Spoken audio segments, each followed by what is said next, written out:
Good evening, Internet, and coming to you live from the outskirts of the Internet. This is the Gaming Saloon with your host, Space248 and Rampant Epsilon for December 16th, 2017, and I completely flubbed the opening so hard right there.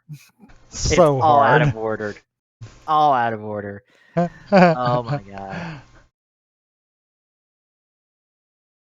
I don't know why I flubbed it so hard. I don't know why I was just rearranging everything. It might not help that I'm feeling a little, not really sickly, but like off. So don't you know. feel like that intro was? Yeah. I don't know if somebody's getting me sick or not. Probably didn't say that loud enough for him to hear me. Probably not. But yes, our second to last show of the year. And I don't know if I want to dig through all of our videos for the year to find some clips of stuff. I might. It's not like I don't have like a couple weeks to do that. And nothing to do between now and then. Because I'm off of school for the few weeks until like middle of January. Tried to watch the graduation ceremony of the school for my school, and their stream dropped out in the middle of the speaker's speech. It's just right in the middle of it. Boom, done. It's like, well, I guess I'm not watching graduation then. Well then. I just caught up on a bunch of stuff. Watched the first episode of the new season of the Grand Tour. Caught up on what's one time? Did I do that? No, I did that last night. Just caught up on YouTube stuff and just other stuff I wanted to watch. Thankfully, I'm not having to edit the Kingdom Hearts videos because everything's back up and running, folks. It's A-okay now. There's no problems. I checked today, and apparently they're not blocked worldwide anymore. I didn't do anything. I don't think you did anything, so Nope. meh. They're not blocked anymore. So I guess don't worry about it. Go watch them. Go enjoy me hating young Xehanort and wish I get to beat the shit out of him in Kingdom Hearts 3.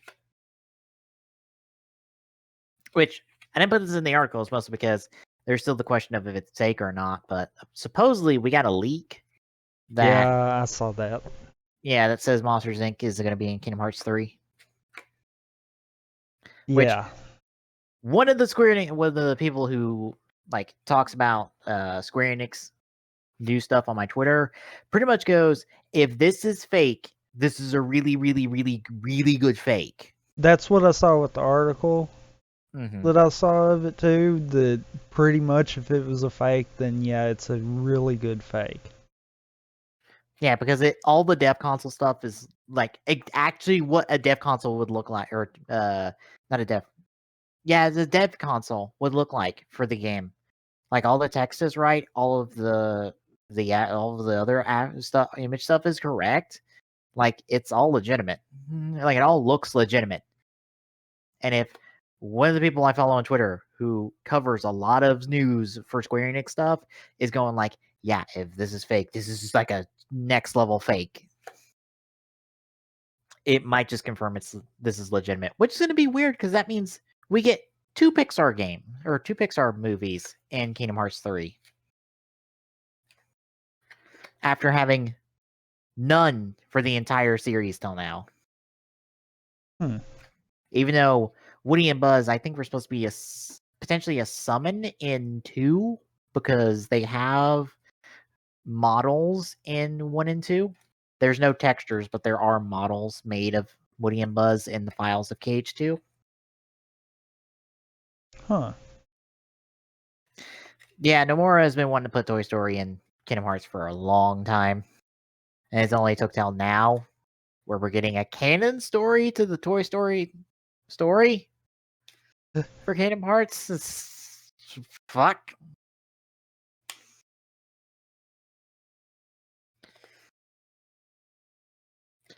Yeah, the Monster Inc. one is interesting. But before we talk about articles and stuff that we actually can talk about, Tell me what you've been playing the last couple weeks. I've kind of been playing some ARMS and some Sonic Mania here recently, but outside of that, and then us playing Fortnite, that's kind of about been it.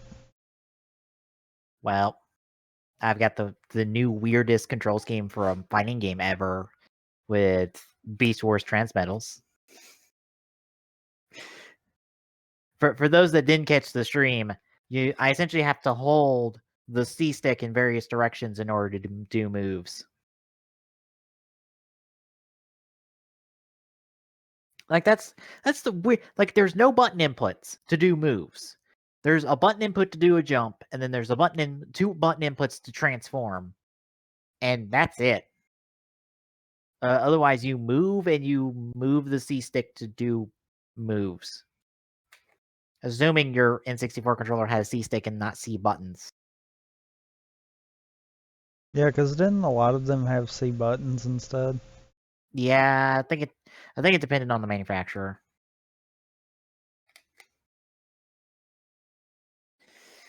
But there's that. There is Donkey Kong Country, which everyone got to see how rusty I could be on a platformer that I used to play all the time back in the day.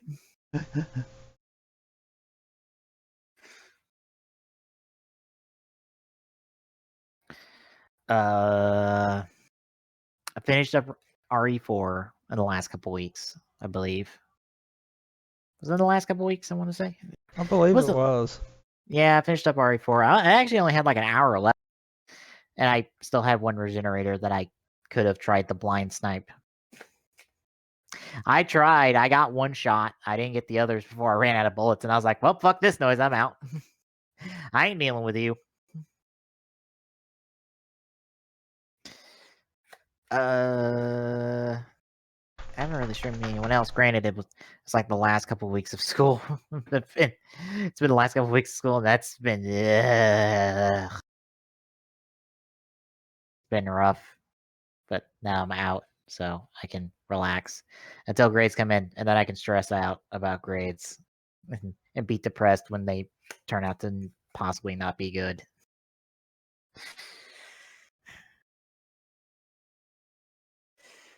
Although one of the people I congratulated that was in my program for graduating today said that I'll be there soon. Yeah. After everyone I know graduates. Because everyone I know is was either graduating today or is graduating in the spring. I'm graduating next fall. So I get to be the last of the graduating party. I get to be in some weird in between like major groups, I think. Because I'll essentially be graduating with whoever has their senior design, whoever does their senior design classes on the summer fall set instead of the fall spring set. Because they don't do a spring fall set for whatever reason. Yeah, you either do senior design summer fall or you do it fall spring. So I'm graduating with all the people more than likely who are doing the summer fall, like next year, set for their senior design program. Which, I know there's one person below me in the mechatronics program. I don't know anyone else below me though. So who knows? All I know is I gotta retake 2 classes, and hopefully that's it, along with a minor class, and then I'm done. And just an extra class just to get me to full time.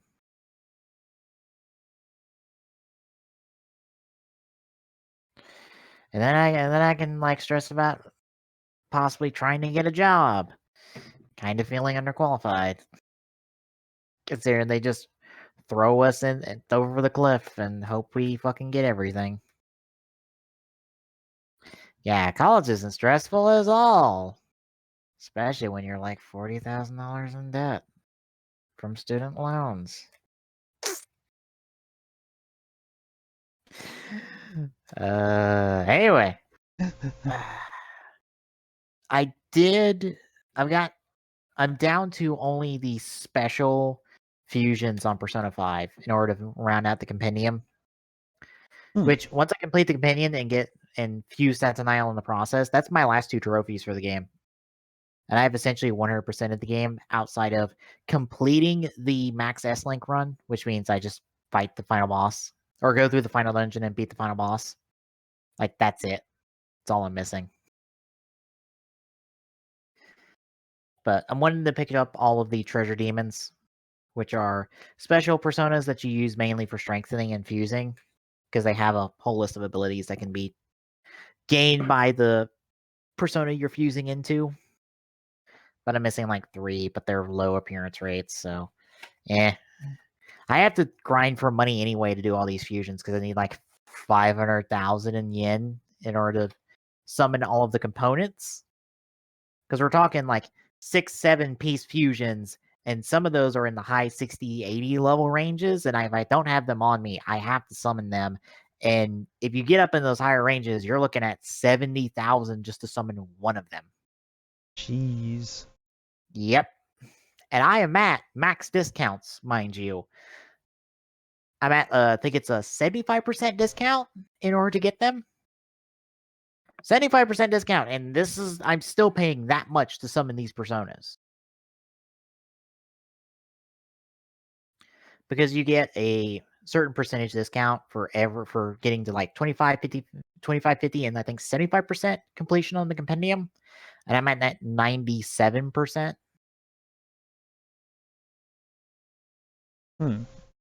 Also, I'm at max level on everyone. I'm at level 99.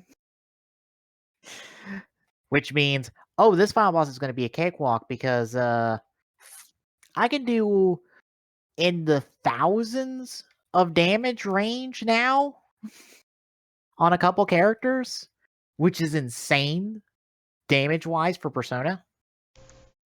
I'll put it this way. If that attack gets reflected back at me and I take it, that's a one-hit kill on me. Oh. Yeah. I'm not even supposed to take that much damage, but I can deal out that much damage. I can, what was it? On the second to the boss for your final palace. I can't think of his name at the moment, but I pretty much 1 to 2 shot at each of his phases. Jeez. Yeah. That it only took me 2 sets of turns at most to burn through all of his phases a piece. And he is your second to last boss of the game. And I destroyed him at level 99 max on everyone. Like, good lord. I was like, Jesus Christ, I'm going to obliterate the boss. I'm going to be skipping phases on that final boss, I feel like. Because it's very likely I can skip a phase in there somewhere. And the only reason I'm at this high level is because I grinded out Reaper during flu season. So I beat him illegitimately. But I have beaten Reaper legitimately. Because, level 99, I can whip the Reaper's sorry ass so hard. Especially when I have, like, personas that either block or repel the light and dark spells. So he can't insta-kill me. And I have plenty of resources to heal damage and negate damage. So it's one of those, yeah, you have a lot of health. I can do a lot of damage. And no matter what the fuck you pull, I'm good. Well then. Yeah, it isn't insane, some of the... But yeah, by the time I complete the compendium, I might grind out the money to pull out, or I don't have to because all of the DLC personas, which are personas from like 3, 4 Arena. Yeah, 3, 4 in Arena, but both Arenas games. Those are free the first time you pull them. So I think what I'm going to do is I'm going to pull the main characters for Persona 3, 4 in Arena. Not the bad guy for Arena Ultimax. I'm going to have those personas plus like Saturnile, which is your ultimate persona, plus I don't know. I might just throw in Messiah in there just for shits and giggles. I might just do all the main character personas, Satanile, and then fill out the list with whatever the fuck else I can get a hold of, because I'll have everything at my disposal. So I might throw in Alice, which, yes, Alice is a persona in this game, and she may or may not be a dead girl. That's totally not creepy. Neither is her special move, which is just called Die For Me. And it's a dark type spell, too. Yeah, I'm just gonna pull the best personas and be like, I'm gonna go destroy the final boss. Or final bosses, technically, but I'm just gonna go destroy them. It's like, you will not stop me. I don't think I'm going to pick up all the final equipment, because I found out that there's an extra, like, another tier up of weapons and stuff that I did not grab when I beat the game originally. So I could have been even stronger out of the gate on this New Game Plus run if I did grab those originally, which is insane to think about, because New Game Plus lets me keep all my weapons, which means early on the game, all I have to hit is the auto battle button and everything dies. And I'm not going to get hurt because I output too much damage to start off with from just basic attacks.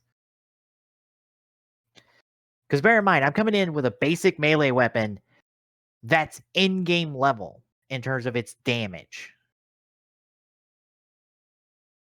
Like, I may be at my starting personas, but that basic weapon damage is huge.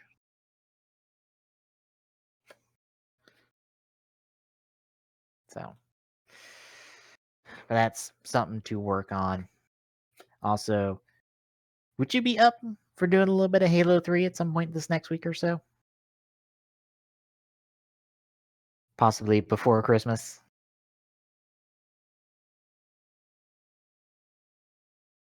Tommy? I'm still here. Oh. Would you be up to doing Halo 3 before Christmas? Possibly. I'd have to get all my 360 stuff back up and going. Okay. Because I think I'm in the mood to stream Halo 3. Especially since I watched some guy, I forgot who it was, but he was doing a retrospective of the Halo series. And I just watched this video on Halo 5, and it hit all the reasons why I don't like Halo 5 outside of the multiplayer. Which apparently the Halo 5 multiplayer is a big return to form for the franchise. Like, if you didn't like Halo 4's multiplayer, you'll like Halo 5's multiplayer. It's essentially the gist of it. But yeah, just it hit all the reasons why I didn't like Halo 5 story at all. And that's just like, you're getting a subscribe just for that. And then I watched someone else's video just tear apart Mass Effect 3 and just go, yeah, the reason Mass Effect 3 sucks is because it was made in like 22 months. Which is not that long in development time.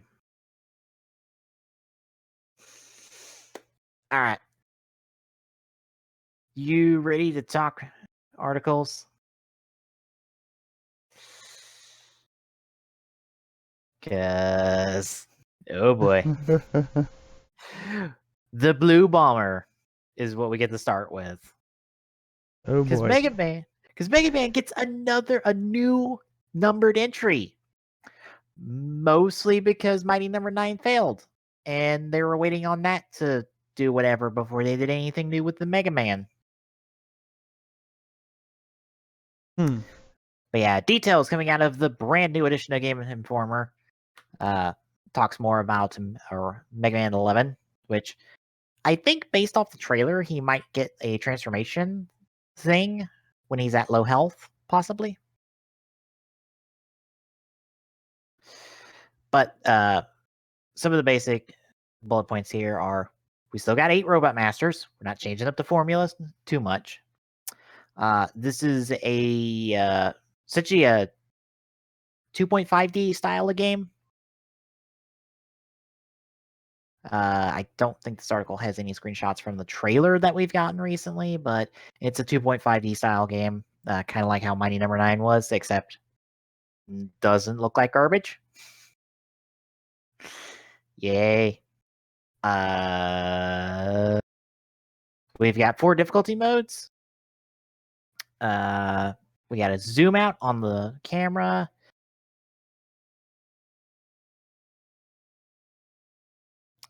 Change in armor Mega Man has this time. Or the armor can change on Mega Man, kind of like X, kind of what it seems like. Slide is possibly going to be mapped to a button. So, again, kind of like how X is.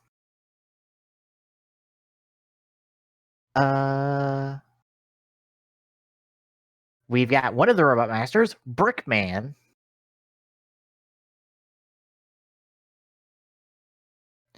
Robot Masters are formally aligned with Dr. Light.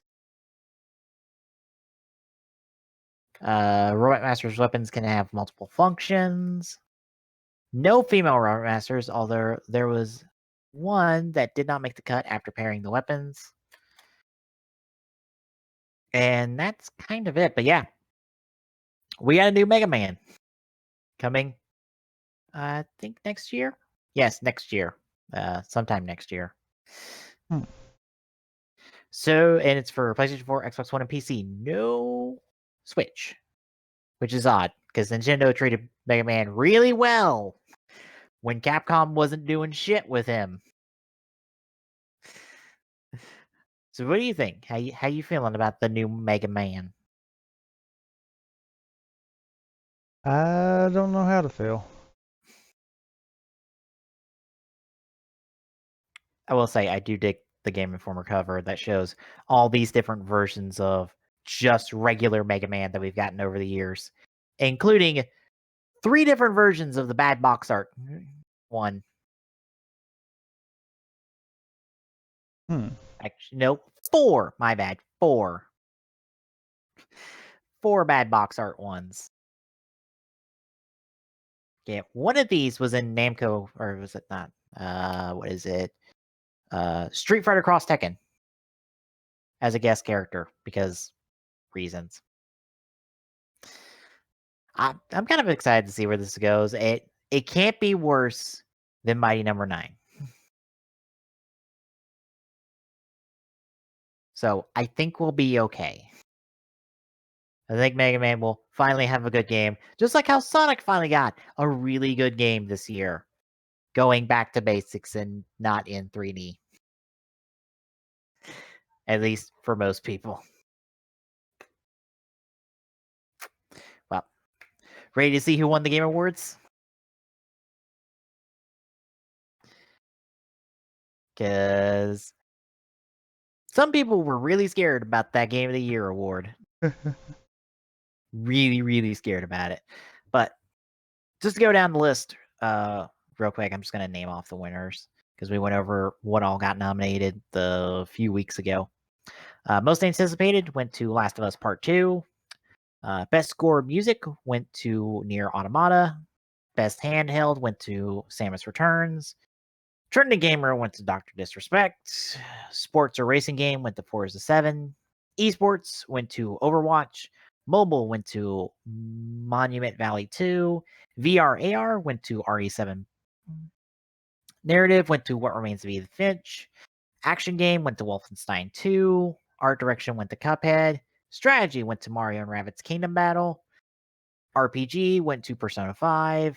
Family went to Odyssey. Esports team went to Cloud9. Debut indie game went to Cuphead. And the indie game went to Cuphead. Ongoing game went to Overwatch. Esports player went to Faker. Student game went to Level Squared. Games for Impact went to Hellblade. Audio design also went to Hellblade. Best performance also went to Hellblade for Melina Jurgens. Jurgens is Senua. Fighting game went to Injustice 2. Game direction went to Breath of the Wild. Action adventure game is not listed here, but I think that went to Breath of the Wild. It went to one of those 5 games there? Yes.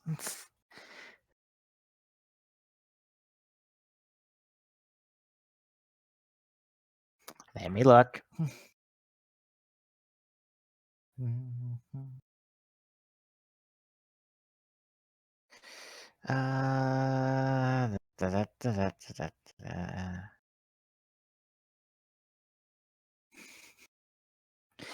Scrolling on down the list.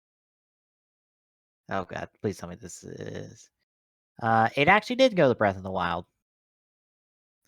And Game of the Year also went to Breath of the Wild.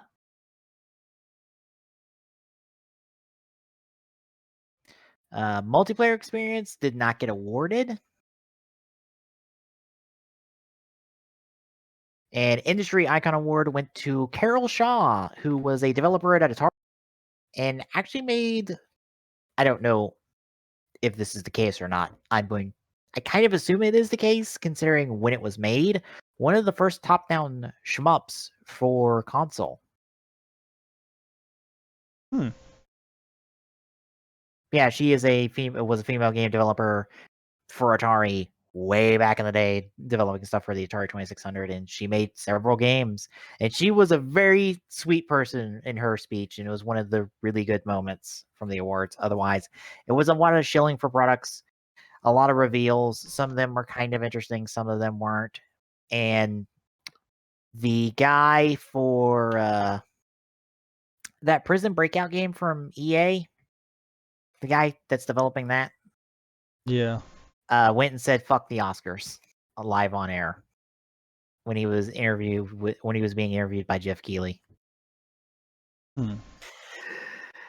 Yeah, I don't think that's something you're supposed to do on an award show.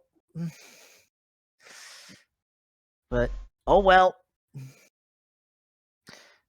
But yeah, what do you think? Any disappointments? Any yays, nays? I think it was alright. In terms of the picks there. I are disappointed Persona 5 doesn't get to take home more awards. It only gets to take home RPG, and that's it. Damn it. At least it gets to take home something. Yeah. I don't think they even got to accept. No one. I don't think anyone from Atlas got to accept the word on stage. They just named it off as Persona 5 1 RPG, and that was it. Well, I mean that cuts into shilling.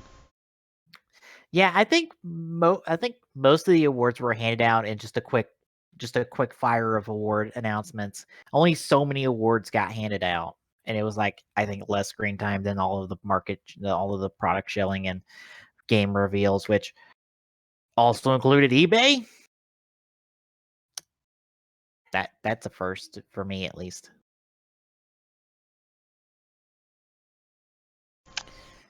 But yeah, at least Breath of the Wild, at least something besides Plunkbat won Game of the Year. I think if Plunkbat won Game of the Year, I think the internet would have fucking rioted. I know a lot of people love Plunkbat, but if you're comparing Plunkbat to Odyssey, Breath of the Wild, Persona 5, and Horizon Zero Dawn, and this is not a conversation we're having, one of those four is taking home Game of the Year, not the game that wasn't even officially released at the point the awards happened, I think. Was Plunkbat officially released at that point? I know it wasn't officially released on Xbox One X when the awards happened, because that only happened this past week. But, I mean, it was playable, so that kind of falls in that weird line there. Yeah. That means we also get into the conversation of, oh yeah, early access games, how much should we count those? Depending on how long that game is stuck in early access because they don't want to move it outside of early access. Or how many of those early access games also have microtransactions. Looking at you, Fortnite, because I think you're still early access. Just saying.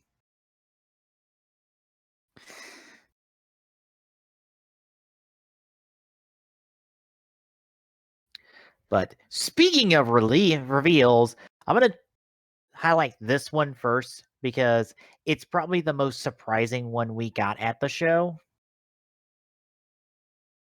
Also, did I not put it in correct? I did not put it in order. Oops. Did you screw that up? Yes, I did. I did not put it in order. 1 second. Which one did you get out of order? The IGN is supposed to be... This IG one is supposed to be sooner because it's the list of all the reveals.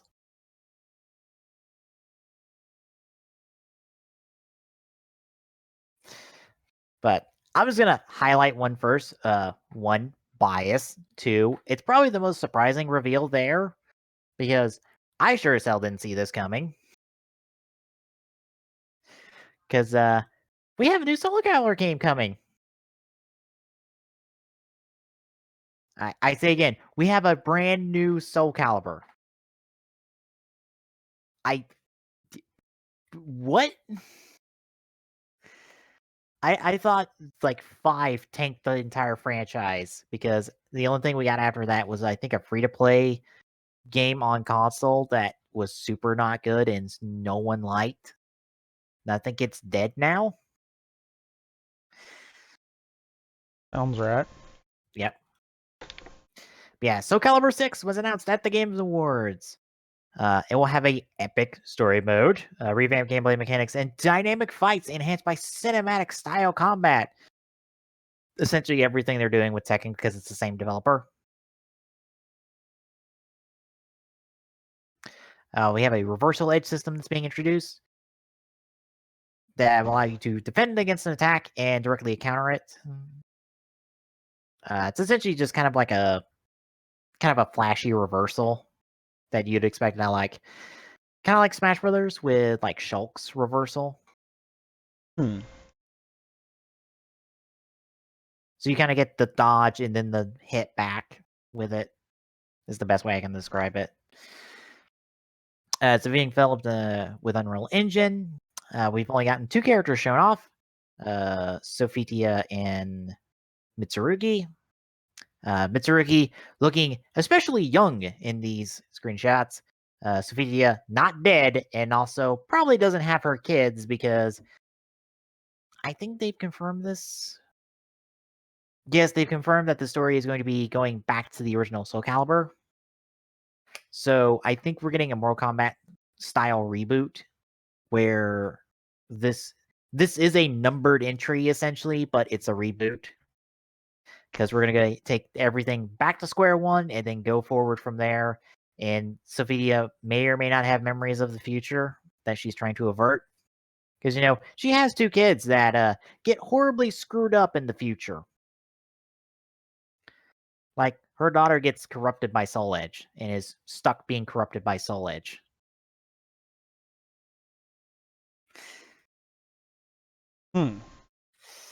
Yeah, things go bad for Sophia's kids in 5.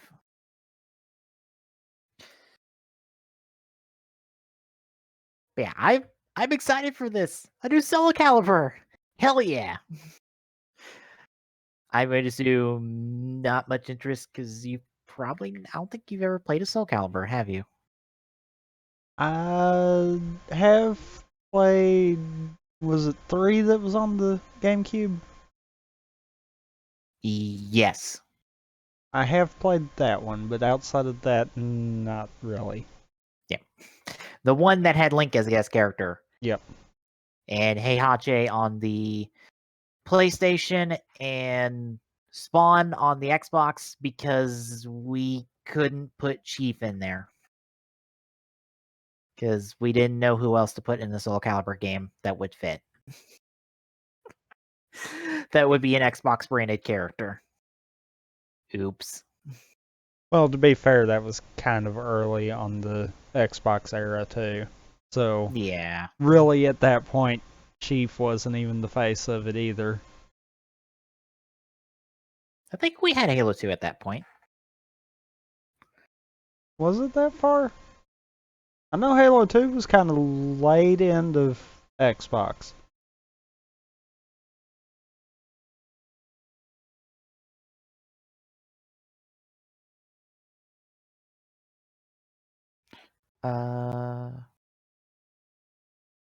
Wait, was it? Was it? No, it had to be 3. I'm pretty positive it was 3. Yeah, it's 3. 3 came out in 2005. I guess you're right then. Yeah, October of 'cause 2005. Halo 2 would have came out a year before that, roughly. So Mm-hmm. Yeah, I thought it was, like Chief was like we got it wasn't Chief, but we got a Spartan in a I want to say it's a Dead or Alive game around this time. I forgot her call number, but I think it's like Alice something something something. But we had a Spartan in a Dead or Alive game. So Master Chief in a Soul Calibur game would not have been that surprising, to be honest. And let's see, who else would we have had at that time? Was Gears of War out by then? I don't know. And we're wrong. Soul Calibur 2. Oh, 2 has Lincoln stuff in it. I thought it was 3. Yeah, I think I make that problem as well, because I own a copy of 3, which is why I probably keep thinking of 3. So then that changes quite a bit, because that came out in 2002. Yeah, which would have been about a year after Halo 1, if I'm remembering right.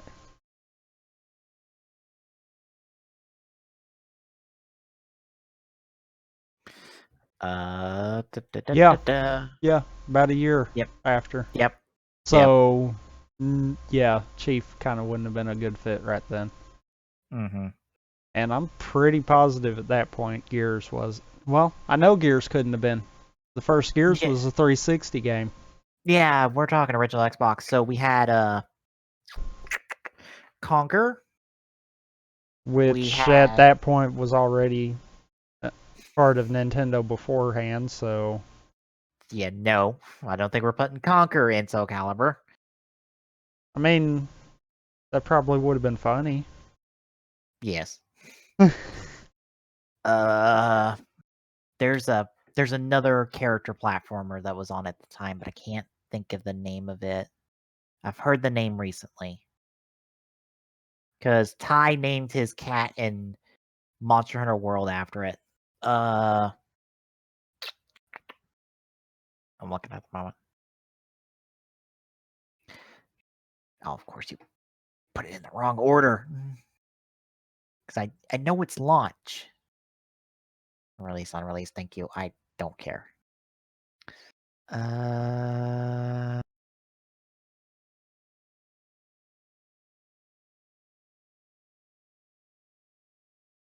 No.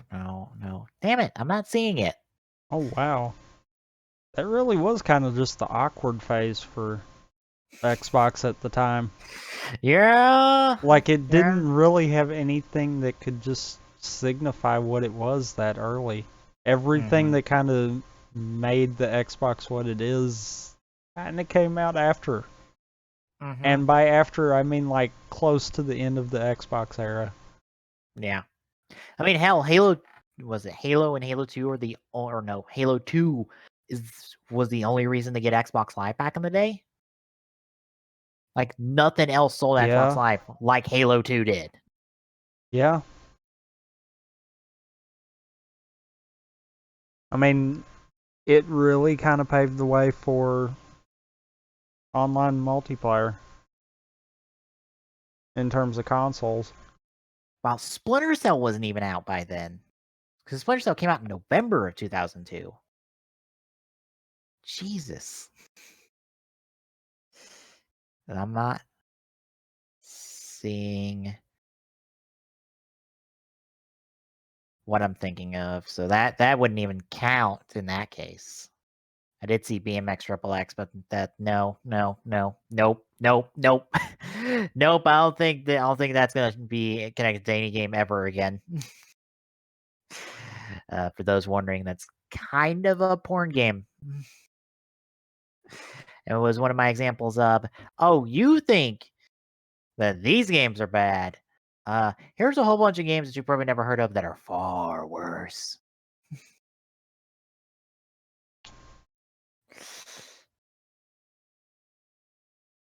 I know Splinter Cell would have been out for Soul Calibur 2, but Splinter Cell just came out the year before. That's the same boat. Jesus, there is nothing. But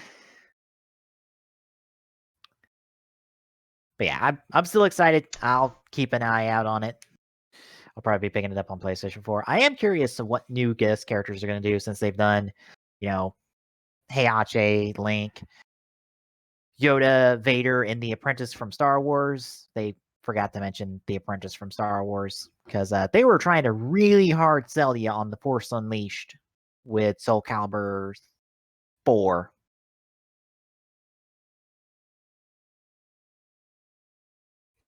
They did Ezio in 5? Yeah, Ezio in 5.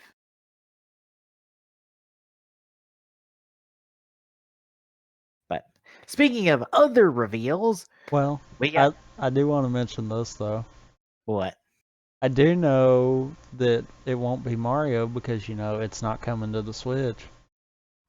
Yeah. Honestly, if they brought it to Switch, it'd probably just be Link again. I don't know. They could probably pull Mario off now that Smash has had such a big traction. Right. Like I could see that pulling off and being pretty decent. Yeah. Well, the thing is, like, Link fits the world of Soul Calibur a lot better than Mario does. But seeing as how they made Mario stick out like a sore thumb in New Donk City and still made that work, Yeah. I could think other developers could do the same. Mm-hmm. I mean, if we can make Yoda work, we can fucking make Mario work. Let's go. Yeah. Yeah, speaking of other reveals, we got a new thing for Death Standing, which still makes no goddamn sense, and I don't know what the fuck this thing is. Apparently, it has gameplay, but no one knows what that is. Moving on. We got a teaser for Bloodborne 2, maybe. Essentially, it's coming from From Software, the people who've made Bloodborne and Dark Souls and Demon Souls, so it's from them. Whatever this thing is. It's a Souls/Born game. Possibly. Well, seeing as how that's kind of their thing, Mm-hmm. I think it's pretty probable. Yep. All I know is you have a thing that has this rope wrapping around a spindle that goes taunt, and there's blood, and there's Japanese music and Japanese lettering in the background, and this thing looks like it's made out of bone, possibly. It looks like the kind of aesthetic of Bloodborne would be, but maybe we're going to pull some hard, like, feudal Japanese influences into this, possibly. I don't know. Bloodborne pulled heavily from European influences and Cthulhu mythology.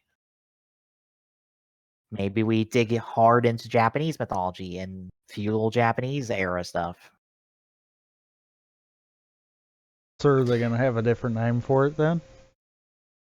Maybe. Who knows? All we got is Shadows Die Twice as a title.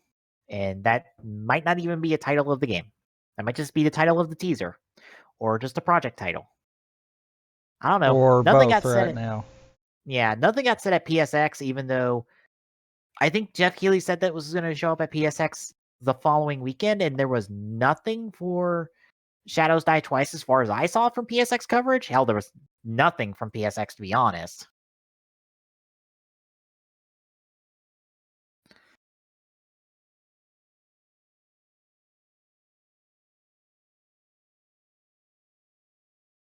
Yeah, the most I can tell you is we're supposed to get information in the next 12 months. So, The Champion's Ballad had a trailer shown off at the Game Awards and was said that it was going to come out that night, and a lot of people have gotten a hold of it. And well, as you clearly see, so we get a motorcycle, the Master Cycle Zero, which is literally Link's bike from Mario Kart, done up as a guardian.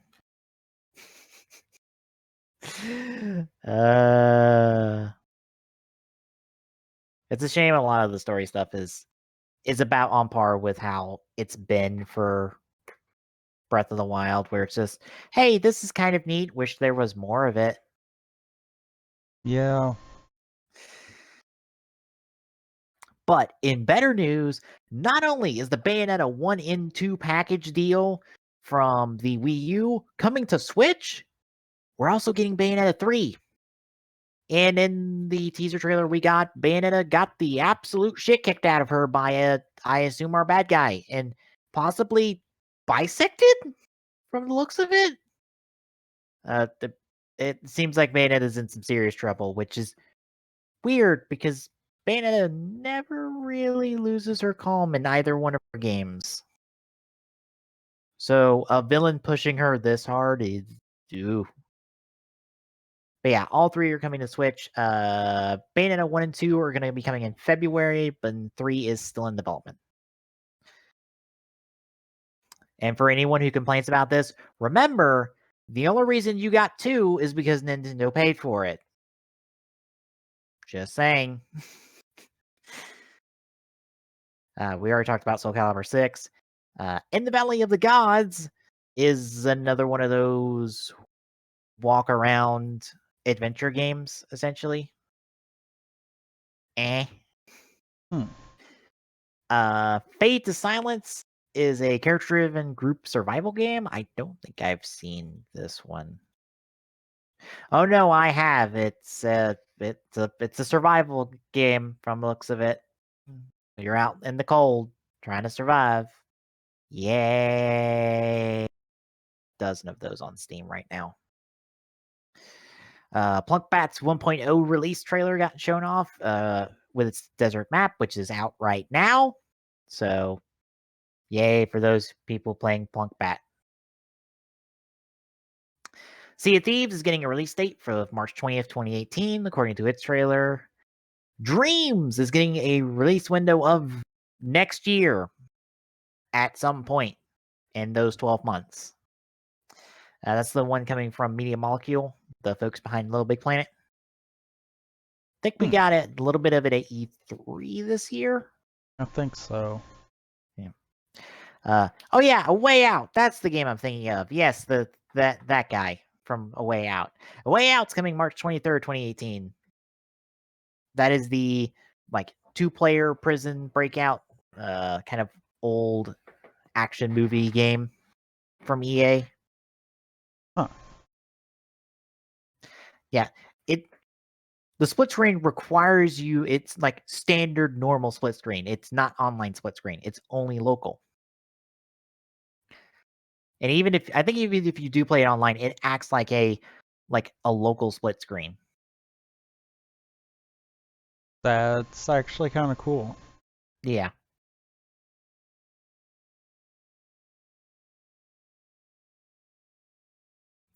Witchfire was also shown off, which is a first-person shooter from the Vanishing of Ethan Carter people, and it's all CG. Yay. Nothing interesting there. GTFO, 4-player co-op experience from the Overhead, the Payday 2 developers, or the game designer from Payday 2, not Overkill. No, they're working on a Walking Dead game at the moment. But no, some people, or at least one person from Payday 2.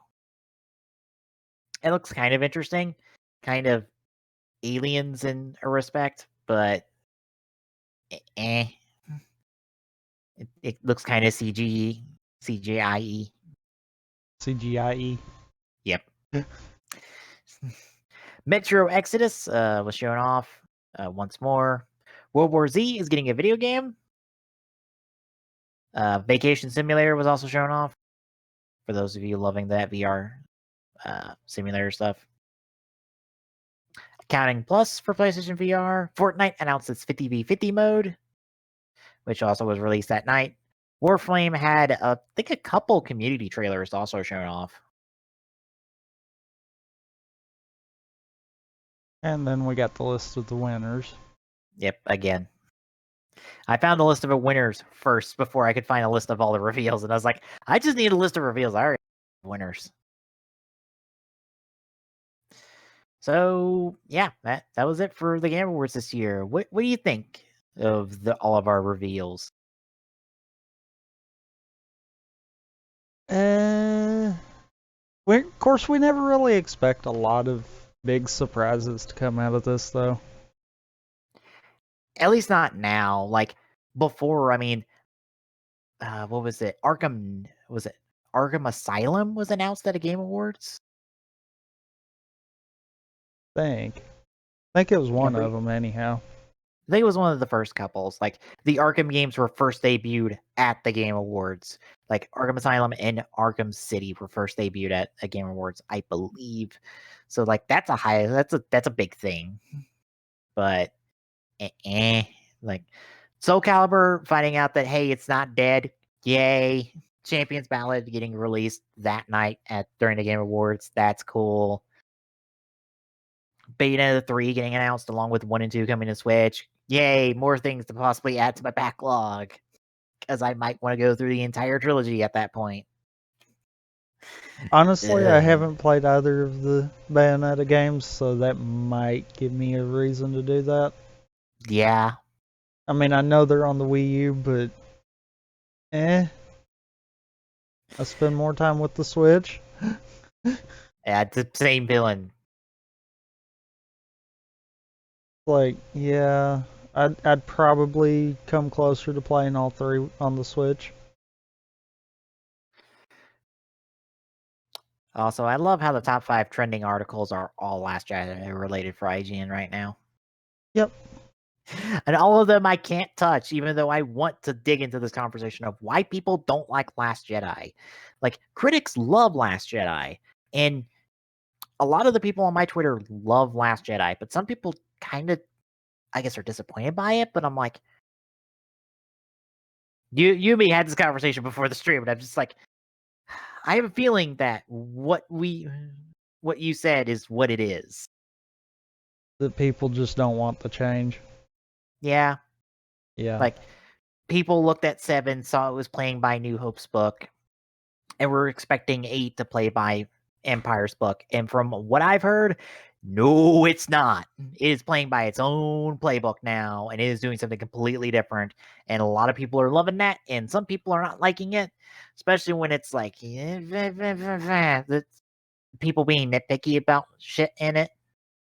And I'm sure someone's going to get mad at me saying this, but it is like I said, I feel like this is going to make a lot of people realize whether they're a fan of the series or if they were a fan of the formula. Because that's two different things. If you're a fan of the series, you're going to be like, okay, well, the movie did have problems, but it was good. If you're just a fan of the formula, you're going to sit there and nitpick every issue that the movie has. Because let's be honest, there's no movie that's perfect. There's something wrong with pretty much all of them. Yeah. The question is, how bad did they screw up? I think the main complaint I've heard from people who have really liked it is it might be too long. Granted, it's a 2.5-hour movie. If you're going 2.5 hours, you're already in the you might be going too long range. Yeah. And I do believe that's a flat 2.5 hours. I mean, yeah, that might, but it depends on what they're doing with that 2.5 hours too. Yeah. Like if it feels like it's dragging on for more than half of it, then yeah, they went too long and could have cut something. But if it feels like each thing keeps the flow of the movie running at full speed, then no, that's probably all right. They might have went a little too long. They might have needed to break that into a little bit different. But if it flows together and there's not a good way to stop the flow, then that's probably going to be the best we're going to get unless you lose content. Yeah.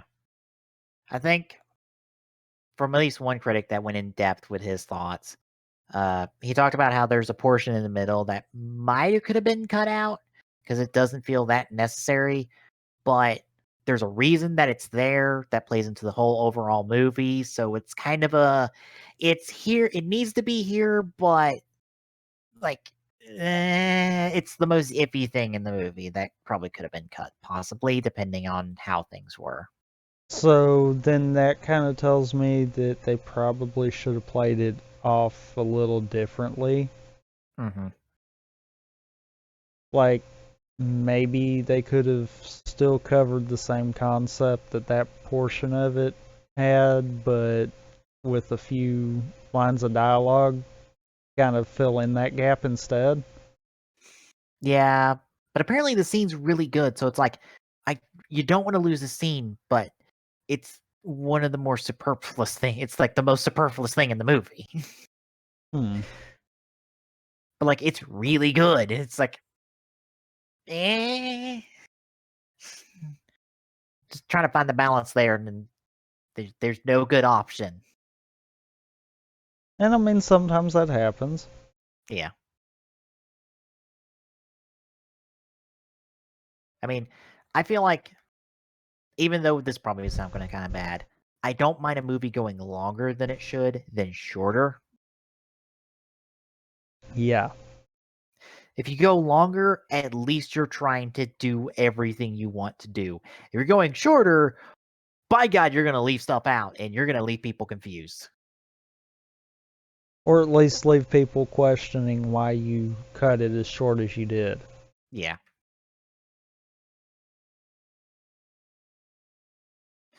Well, shall we get the releases?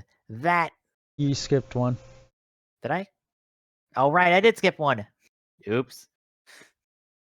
Now I'm forgetting the order. Yeah, just the quick one that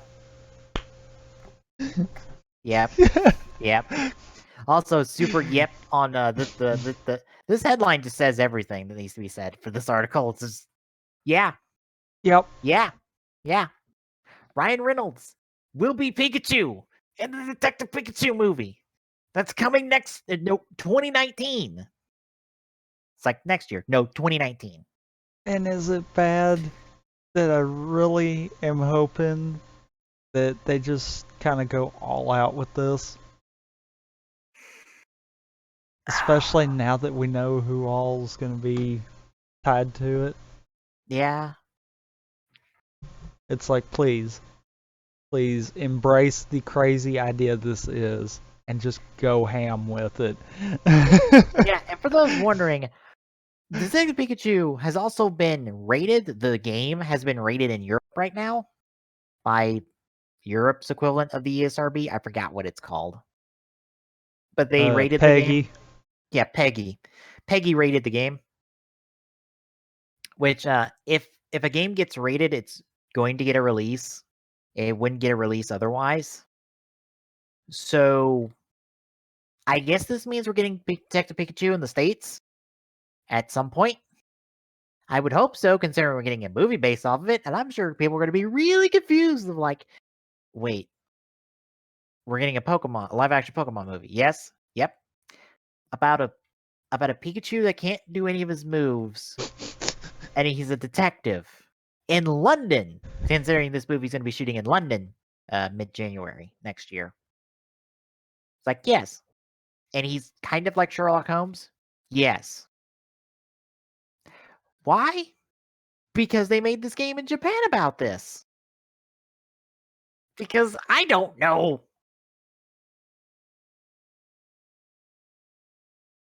Because, we couldn't do talking Pokemon in of itself, even though we already have a series of games about that. We couldn't do essentially Pokemon Cops, even though we have a franchise about that. We couldn't do just Pokemon, even though that's the whole point of the damn franchise. And yeah, well, no, we went to this. The fuck? And for those wondering, that's Mystery Dungeon, the Ranger series, and the main franchise. Those exist! Talking Pokemon, talking verbally Pokemon with each other exists. That's the Mystery Dungeon series.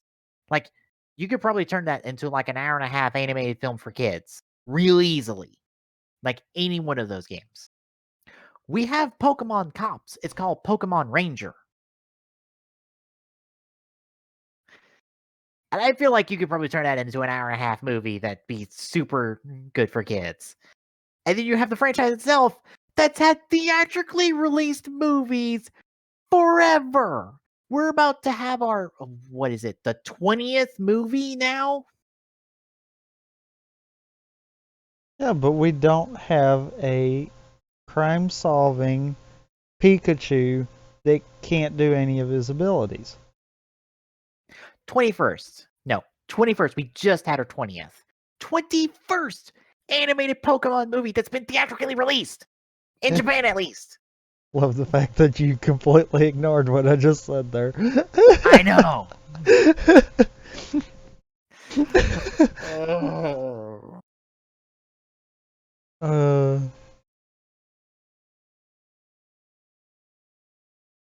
This Also, idea is crazy enough to work, though. That's what's bad.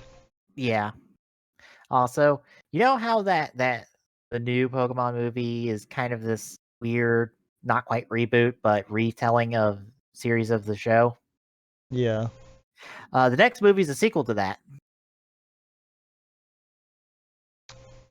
Well then. We have a new female character. We don't know who it is. But the Attack on Titan anime crew is on the movie. So good animation, but I still have no idea what the fuck the deal with this movie is.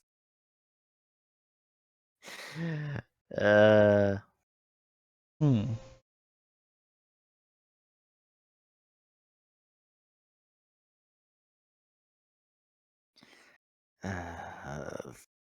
Pokemon, I don't understand your choices right now on your movies.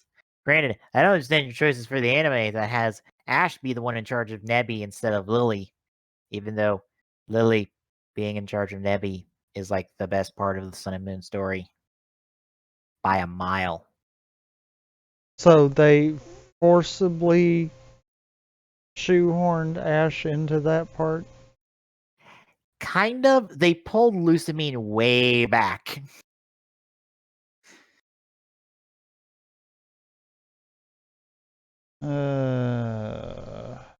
Lily is still really good. Also helps that I've only watched the Lily-centric episodes of the damn show to start with. Except for the recent ones where they go rescue Lusamine from being absorbed by the UB-01. And not have to send her to Kanto to recover? I don't know on Wait, that part. what? I don't know. I haven't seen the episodes yet. It's on a list of things to watch while I'm on break. It's definitely one of those, if they don't do that, wait, what? Well, if they do that, that means they remove Lily from the show. And that's the only reason I watched the show to start with. Because I sure as hell don't watch it for the fire, water, and grass captains who are also main characters of the show. Oh, and the electric captain that I don't remember the names of.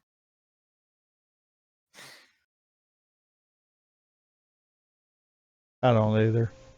Yeah. Yeah.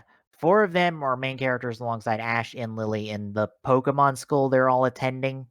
Because, yes, what Ash, a decorated and highly skilled Pokemon trainer who's made appearances in multiple Pokemon leagues, needs is school, where he's mostly played for laughs. Although, Pretty you good. know, that's something too. Since they're playing it as this way, that means there's no Pokemon League in Alola. Yep. Because we're still technically at that point then, since they're playing it this way. Yep. Is this going to be the time that he actually gets something out of all of Well, his hardship? the thing is, he's always gotten better. And the closest he's gotten was in X and Y, where he got second place. He just lost to bullshit memes, to be honest. Because his Greninja lost to a Charizard.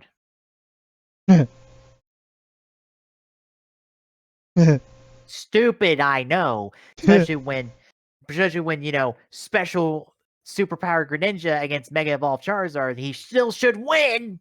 Just off type advantage, but type advantage has never been a thing in the franchise. No, If it, otherwise Pikachu couldn't have beat Onyx. yeah, otherwise Pikachu wouldn't be as broken as he is as a character. And Ash wouldn't be as decorated as he is if type advantage actually mattered. But yeah, Ash finished second in the last league. So theoretically, unless he finishes worse than that or ties in second, the trend should continue to where he will win the league. I think the problem is, I think if they have Ash win a league, he no longer has any reason to continue journeying. And I'm like, the whole reason Ash is on the journey he is to become a Pokemon master. You've never defined what a Pokemon master is. Never. Not once. And really, as long as there's new regions, that him winning a league wouldn't necessarily define him as a master anyhow, because what I would think would be if he won every league. Yeah. And since he hasn't won any up to this point, he would still have to go back and work on getting the previous ones too. Yeah. Like, you're not writing yourself into a corner here, guys. You're not. Because you've never defined the corner you think you're writing yourself into. And like, Ash is the kind of person where it's like, yep, I won a league. Cool. I'm just going to go off to the next region now. Like, that's his character in a nutshell. Although, now I'm kind of wondering something. Sun and Moon's really the first time that we've had a major kind of pointer towards there's a potential that we're going to see a loop in the regions. Mm-hmm. I wonder if maybe they set Alola up to where it didn't have a technical league, so that maybe with the show they could kind of end Ash's journey and maybe start with a new person. Maybe. Although, I'm wrong. He has won a league. He won the Orange Islands League.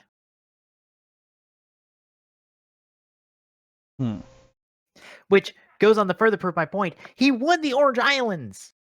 He won the league there. And he still kept journeying. Because, yeah, winning one championship is cool, but like, new regions, new Pokemon, new adventures, like, that's Ash's character. Guys, there's no corner here. Hell, there's not even a big deal to have him keep journeying with companions. Which makes me really wonder why they never decided to bring Serena back for Sun and Moon, even though him and Ash were really good together. Or her and Ash were really good together. Also, why don't we have side stories about a lot of the older companions? Because it feels weird for some of them to be set up and for them to go off on a journey and we never get to see that journey.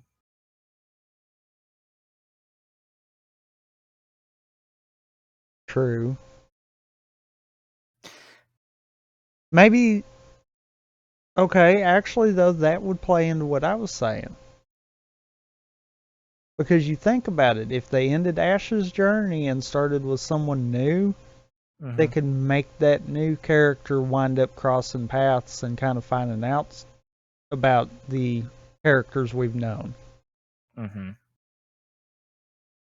So I am kind of wondering if that might be the thought process there, because it honestly wouldn't surprise me if, let's be honest, the 3DS is kind of done at this point. It's going to be a matter of time before Nintendo decides to transition solely to the Switch. Well, Ultra Sun and Ultra Moon are the last 3DS Pokemon titles. Right. And their So next Pokemon title is on Switch.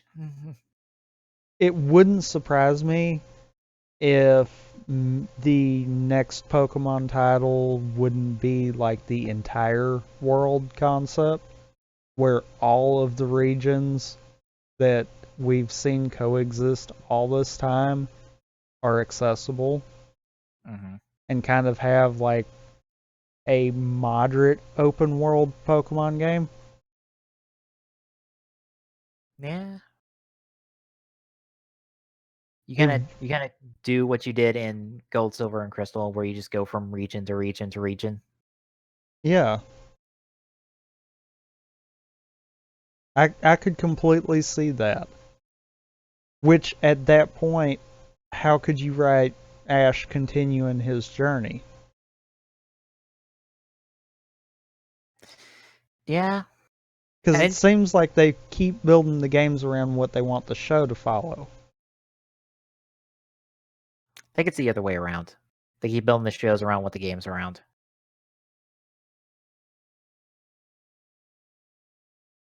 Yeah, I think they do it the other way around. So I know that's the way for the manga, because the manga comes out like months after the games come out, usually. Right. I think the show's also the same, where it's like they just pick and choose what they want from the games and go forward from there.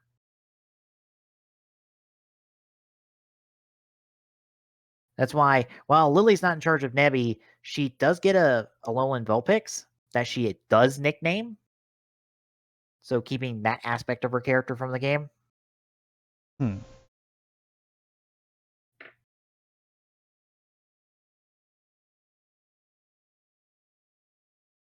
yeah, they keep some stuff from the games for the shows, but usually they kind of do their own thing.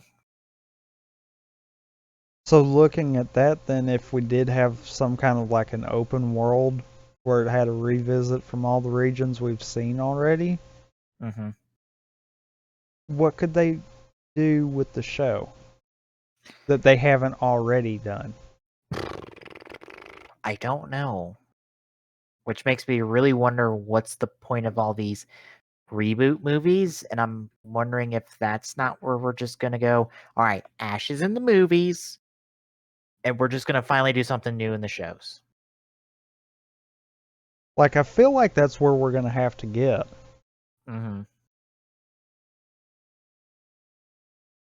And really, in order to do that successfully, he's gonna have to win him a league. Like a major league, anyhow. Yeah. A major from the games league that's not the Orange Islands. Those don't exist in the game. Until Fire Red and Leaf Green, where they kind of do exist, because the Sevi Islands are kind of based off the Orange Islands, but not really. So,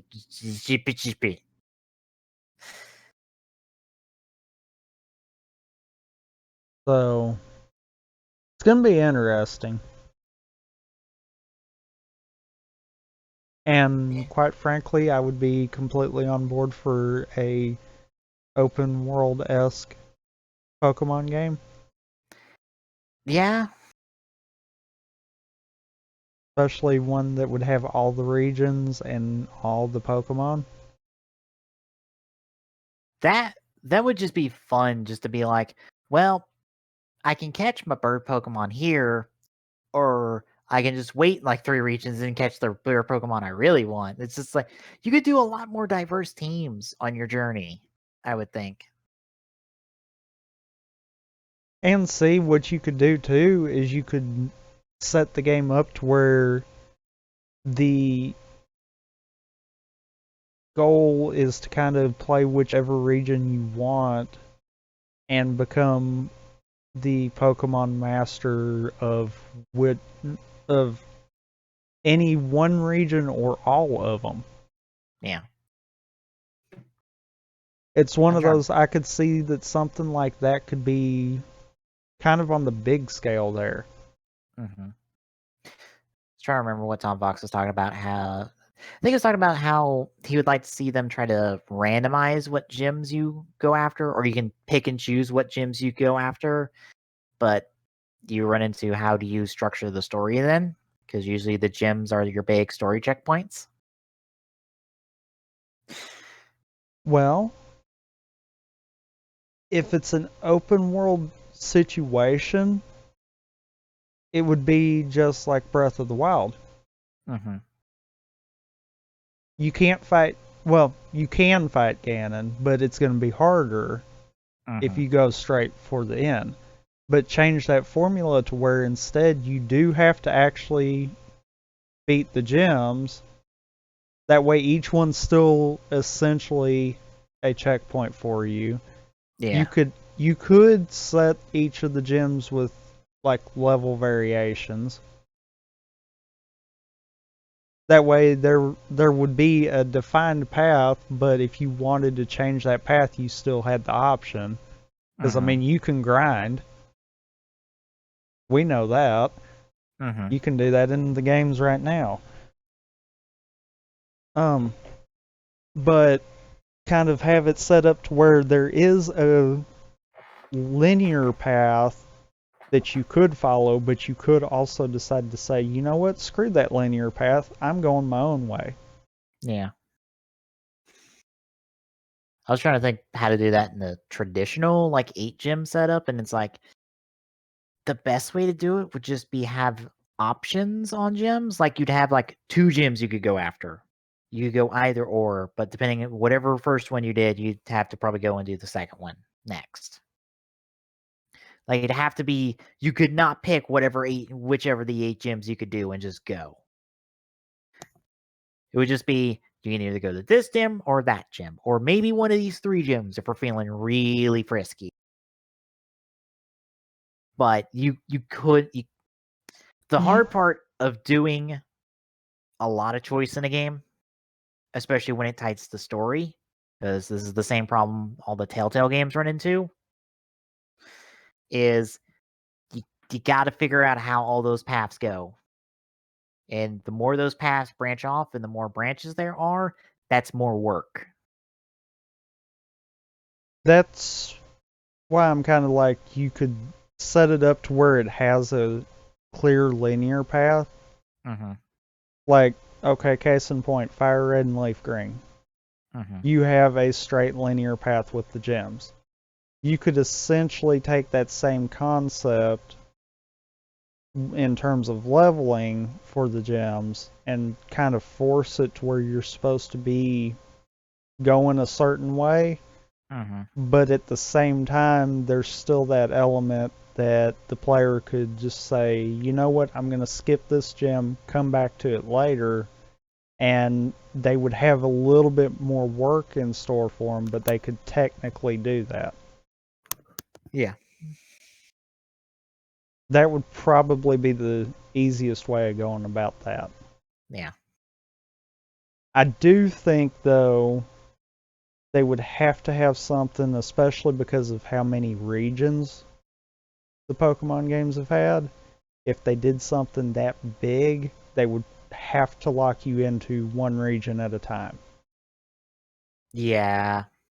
Otherwise, it would be chaos. Yeah. Like, if you started with the Kanto region, you would have to finish that before you could go on. Yeah. Like you could do it to where you could pick a starting region, but you are stuck in that region. You might have a little bit of sprinklage of Pokemon from other regions, but you are stuck in this region. Or even if you wanted to give players the option of getting Pokemon from other regions, they could go to the other regions. They just couldn't do gym battles or anything like that. Yeah. That way, you're not trying to do multiple storylines at the same time. Mm-hmm.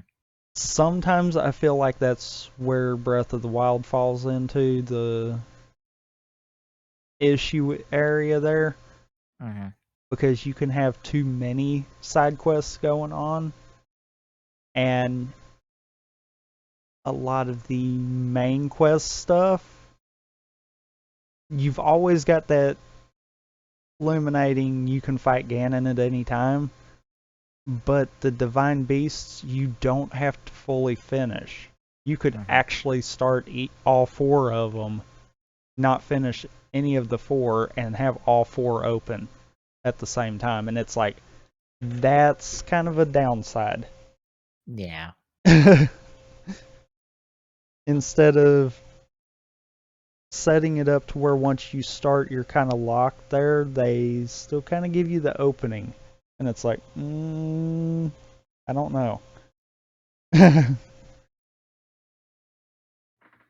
You also got to make sure your story flows right, and going wherever can cause that story to feel very disjointed. Especially if you get part of the way and then shift courses. Mm-hmm. I didn't do that with the main story, but I'm noticing even with the DLC, that's kind of still falling that way. Mm-hmm. So that is an issue that exists. Mm-hmm.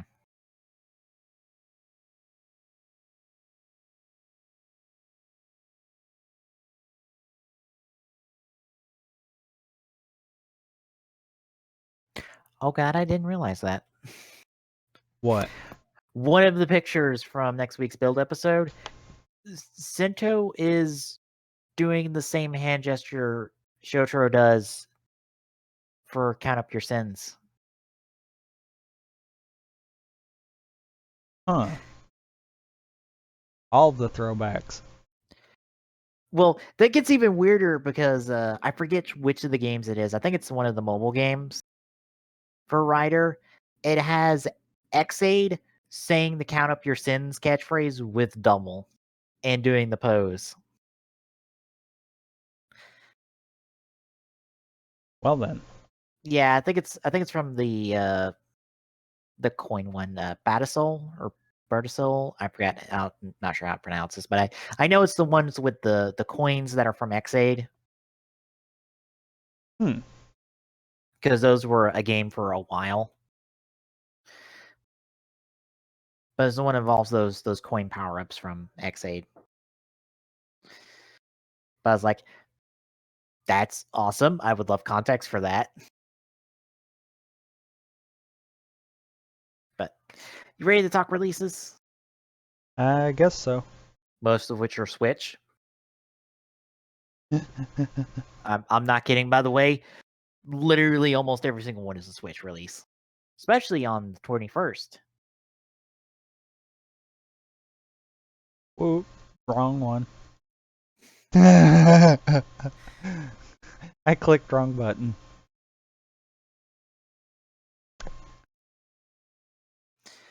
But kicking things off on the 19th. On the PlayStation 4, we have Accounting Plus Shooty Fruity Defunct, which is also coming out on Xbox One.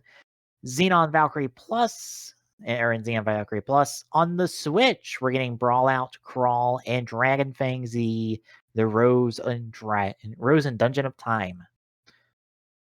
Excuse me. On the 20th, we got Bridge Constructor Portal for Xbox One and PlayStation 4. You know, speaking of that, I kind of agree with Jim Sterling on something he said about Half-Life 3. And it's appropriate because it involves a Star Wars quote. Okay. He essentially said, do or do not to Valve. Stop trying.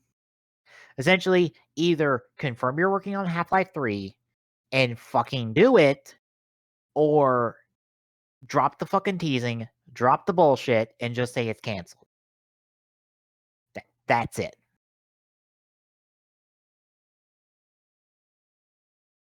Stop playing. Just stop playing this maybe, maybe not game. Just fucking say it. Say you're doing it or not. Well, see, that would entail that they understand how to count to 3. Mm-hmm. They still aren't convinced that 3's a number. Mm-hmm. Until they're convinced that 3's a number, they cannot confirm anything.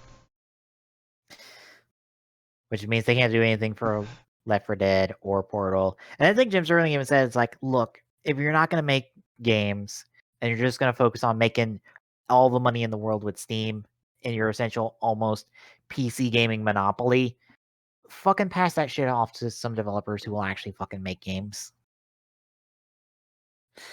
Or let the indie scene go at it. Yeah. Just tell them, look, you make it, send it our way, and if we like it, then there you go. Mm-hmm. Because at this rate, we'll not only not get Half-Life 3, we'll never get another proper Portal game or Left 4 Dead game or Team Fortress, most likely. So, to be fair, Portal 2 has enough set up for it that you could probably essentially add to the story with the workshop stuff. Left 4 Dead 2's possibly in that same boat there. mm-hmm. Half-Life is really the issue. Yeah.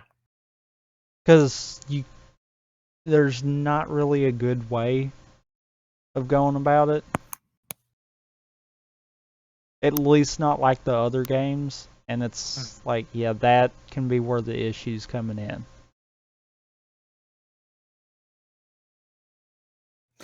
All right. We've also got Future War Reborn coming for Xbox One. Life is Strange Before the Storm. Episode 3, Hell is Empty for Xbox One and PlayStation 4. And Raining Blobs for Xbox One.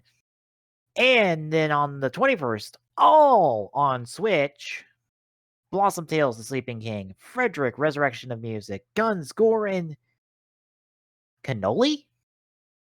Okay. Max, The Curse of Brotherhood, Mom, Hide My Game, Of Mice and Sand Revised, Puzzle Box Maker, The Coma Recut, The Dear God, The Next Penelope?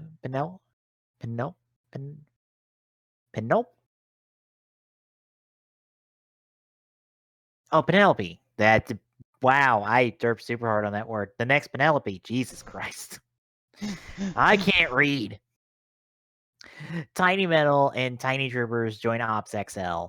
On the 22nd, we have Heart and Slash and Tactical Mind for the Switch, and Player Unknown Friendly Fire Early Access for PC. Totally, probably not a Player Unknown Battlegrounds ripoff. Yeah, not at all. On the 25th, we have Energy Cycle for the Switch and Style Savvy Styling Star for 3DS. And on the 28th, we have Steam World Heist for the Switch. And that is literally it. Which takes us to Quick Draws. And, okay, I'm talking about a thing not because of the toy, but because of what that toy is bringing to us. Okay, at the Time Machine Nation show, it was confirmed we were going to get a complete selection driver for O's. For those who don't know what that means, essentially it's a new version of the DX toy of the O's driver, essentially with all of the medals released with it. In this case, the Poseidon, an attachment to do the Poseidon driver from Megamax, and all sorts of new recorded sounds and stuff. Well, as it turns out, we're not just getting every medal from O's. We're also getting several medals that were seen in the background of Megamax. And along with them, combos. Brand new combos. Well Uh, then. Picasso, Shikazeshi, Muka Chiri, Seishi Rogan, and Sa Rami Uo. So that's shrimp, crab, scorpion. That's the black core metals that have been, I guess, purified and turned into colored core metals now. Deer, gazelle, and cow. Centipede, bee, and ant. Walrus, polar bear, and penguin. And shark, walrus, and wolffish, which is actually the combo Poseidon uses to transform. And now we get to see what happens when Oz uses it. And you can see in this image brand new illustrations for all 5 of these forms. And am I not going to get a quick link to the website? Go digging through all this information? No. Dang it.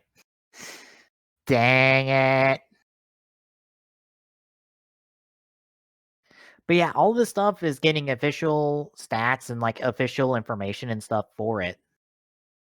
Which is kind of insane to think about, that Oz is getting what is essentially new content with this DX release, or this complete selection release of the metals. Hmm. And even on the website, you haven't watched that much of Oz, right? No. Okay. In Oz, there's this kind of like world tree, kind of Yggdrasil looking map of all the core metals. Well, they've even added in all of these new core metals into that tree. Huh. And also, there's an extra metal in this set. It's I assume it's a snail metal. I don't know where it's from. I assume it's from, because like I said, all of this stuff is from the background of Megamax, which if you go into the forum thread, I linked a couple of pictures I took screenshots from Megamax and showed where these pictures, where they were coming from. If you want to hop in the forum thread and go to my post, which is the second one. Hold on. I know that second picture is a little blurry. It's because I paused at the wrong second.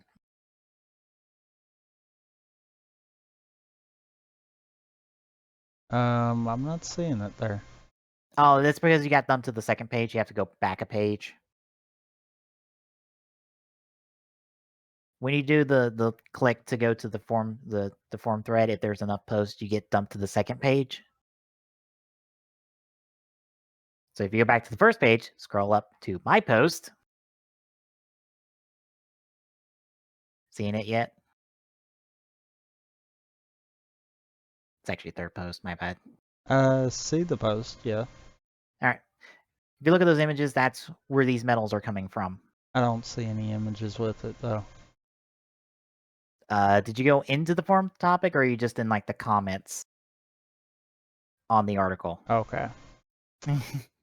That's why it won't show you unless you go into the actual forum for it. Okay. Now you're seeing the images? Uh-huh.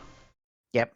These are where all these metals are coming from. These are actual screenshots from Megamax I took from like halfway into the movie when Goto shows up at Kogami's office after Poseidon shows up and is like, why'd you call me in?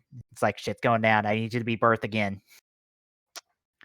But as you can also see, some of these metals are differently colored than they are represented in the complete selection. I think it's because, bear in mind, these are just 2 images. There are several of these metals, I think, at different colors spread throughout the entire office. Because you spend at least a good 2 minutes in the scene, and you see the office from a lot of angles. So these metals are all over the place. So there might be multiple metals of different colors. Hmm. I was trying to think if they're... I want to say there's at least one metal that's of 2 different colors in the scene. But I'd have to go back in the Megamax and look. But yeah, these are where the metals are coming from. Also, in the second picture, you see the world tree I was talking about. Yeah. That's how it is in the show, and they added on to there with all these new metals. But yeah, we have that snail metal that's in here. It's not connected to any official combo. It's just an extra medal in here.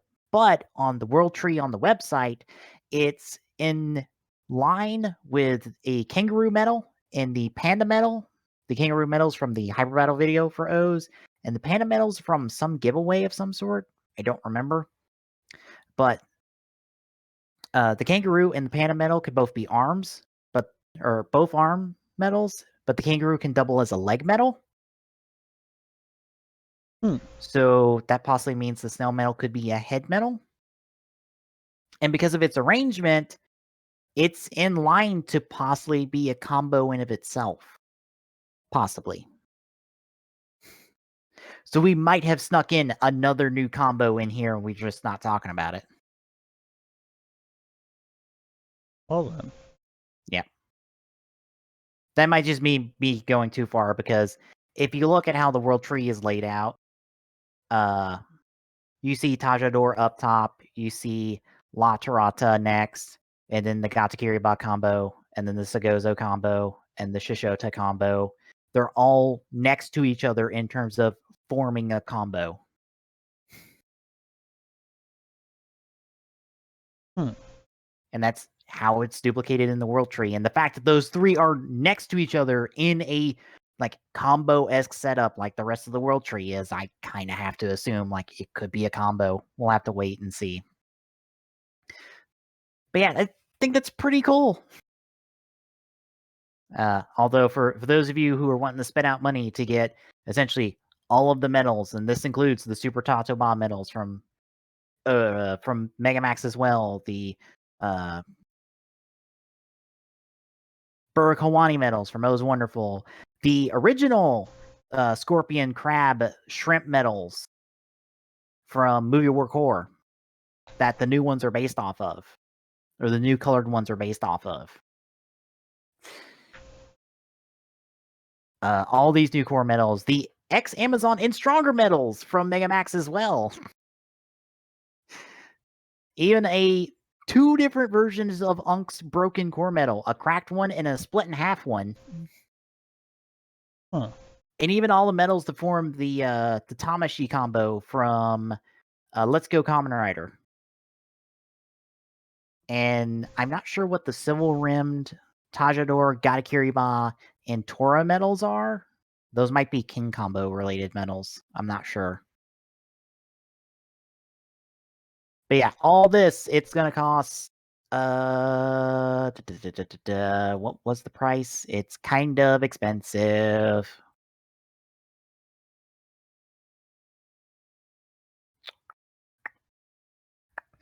$37,800 yen.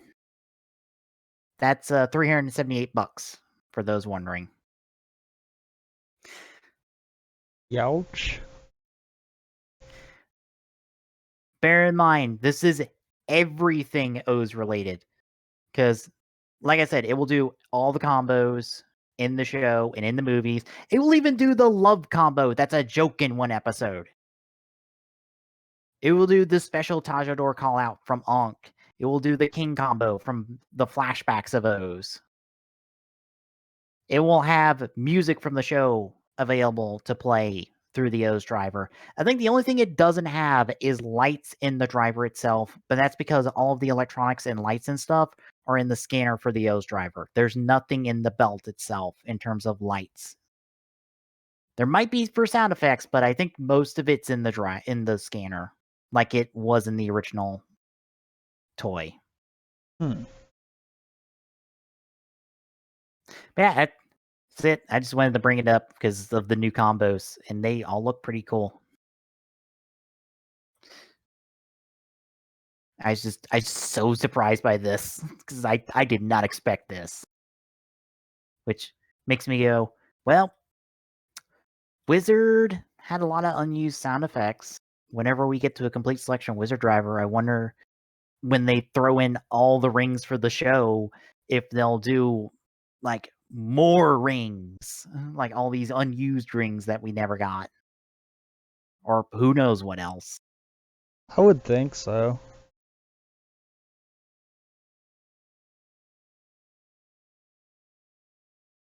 Because I don't think the OS driver had any unused sound effects.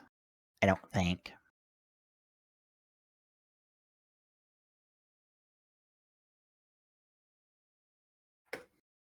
Let me look, because I'm curious about that now.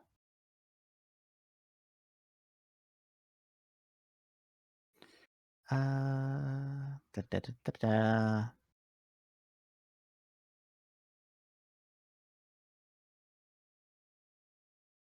Okay, there's SIC exclusive metals that it's not using. Those are like the only metals I think it's not using.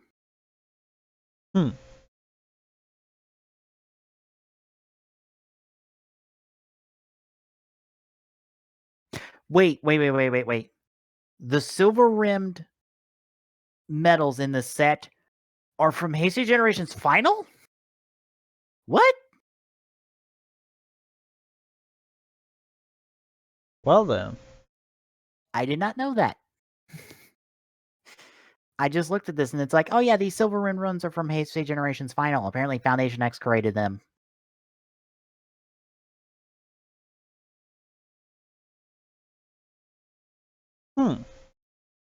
And the SIC metals are just they're just like the Shocker metal from Let's Go Kamen Rider. They're all metals based off a bunch of Showa era bad guys. And they're used by Shocker O's, which is someone using like a 9-slot O's driver to become some super badass O's. SIC's weird, don't worry about it.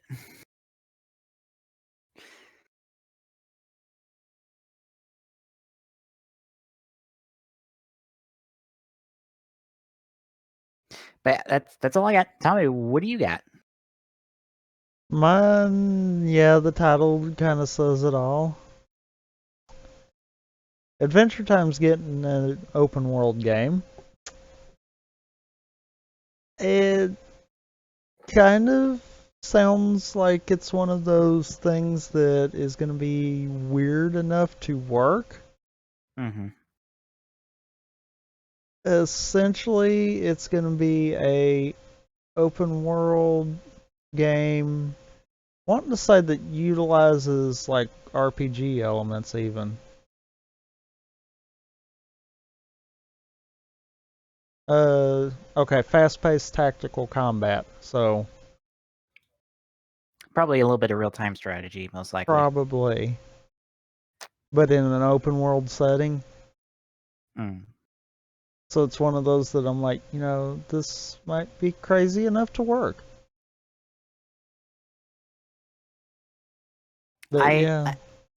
I assume it's a spoiler on why Finn has a metal arm. Because last time I watched anything Adventure Time related, he did not have a metal arm.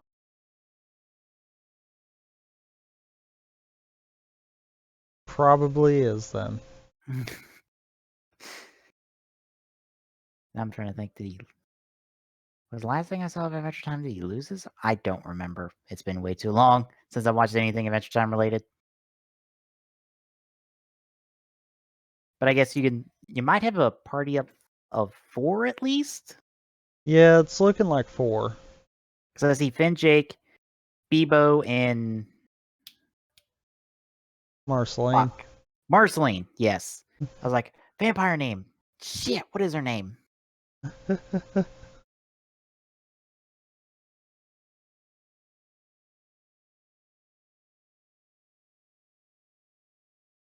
Oh, and apparently they're all playable. Nice. And each character can roam freely in the open world setting. Nice. You see, folks, licensed games don't have to be bad. Oh, don't call that early. Don't call that early. And hey, this is coming to Switch. Yeah, it is coming to Switch. Yeah, coming to everything. Nice. PS4, Switch, PC, and Xbox. It's almost like if you make a good console, people will put games on it, as long as the console's not dying. either slowly, painfully, or quickly. So then why is this coming out on the Xbox One? Because the Xbox One is in limbo. It's not dying. Depends on who you ask. It's in a nebulous dying but not dying at the same time era. It's a Schrodinger situation, is what it is. It's I feel like Microsoft wants it to die. So it can go compete with Steam. Yeah.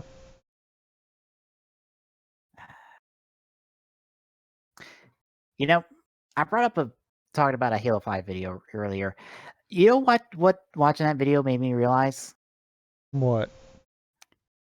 We haven't heard anything about Halo 6 in way longer than it should been.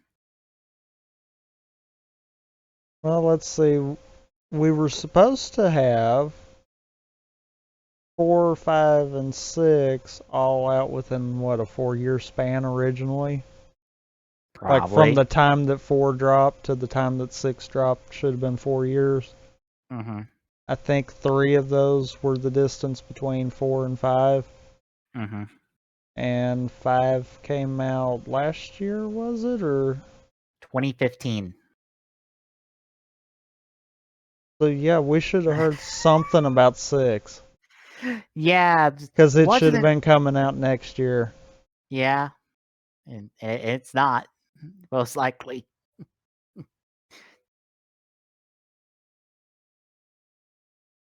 Huh. Yeah, I was just watching that video and I'm like, we should have heard of Halo 6 by now. Huh. Also, I found out something really interesting about the development of Halo 5. You know how everyone really kind of liked the story and stuff they were doing for Halo 4? Yeah. Guess who wasn't around for Halo 5? The ones that did the Halo 4 story. Yep. And, headed up a lot of those departments that were responsible for that in Halo 4. But you know what? Who was in charge for Halo 5? Who? The people who did Spartan Ops.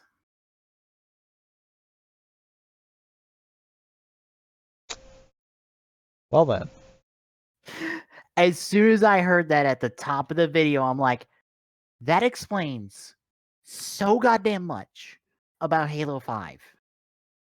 So much.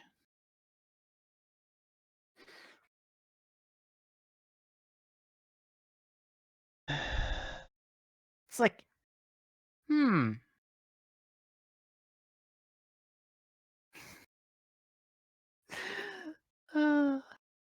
You know, that's actually what's bad. Mm-hmm. Halo 4 had a good story. It was the multiplayer I thought sucked. Yep. Playing the little bit that Forge on PC gave us for Halo 5's multiplayer, it feels like they fixed the multiplayer part but screwed the story up. Yep. You know what I'm realizing here? We can't trust 343 with a game. Because they're going to screw something up.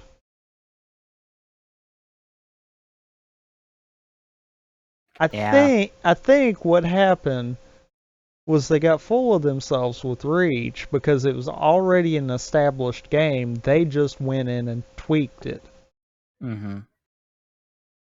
When you give them the keys to the car, though, they wreck it.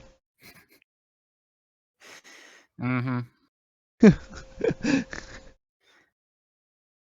I mean, first time they tore the tires up, the second time they just flat out totaled it. Yep.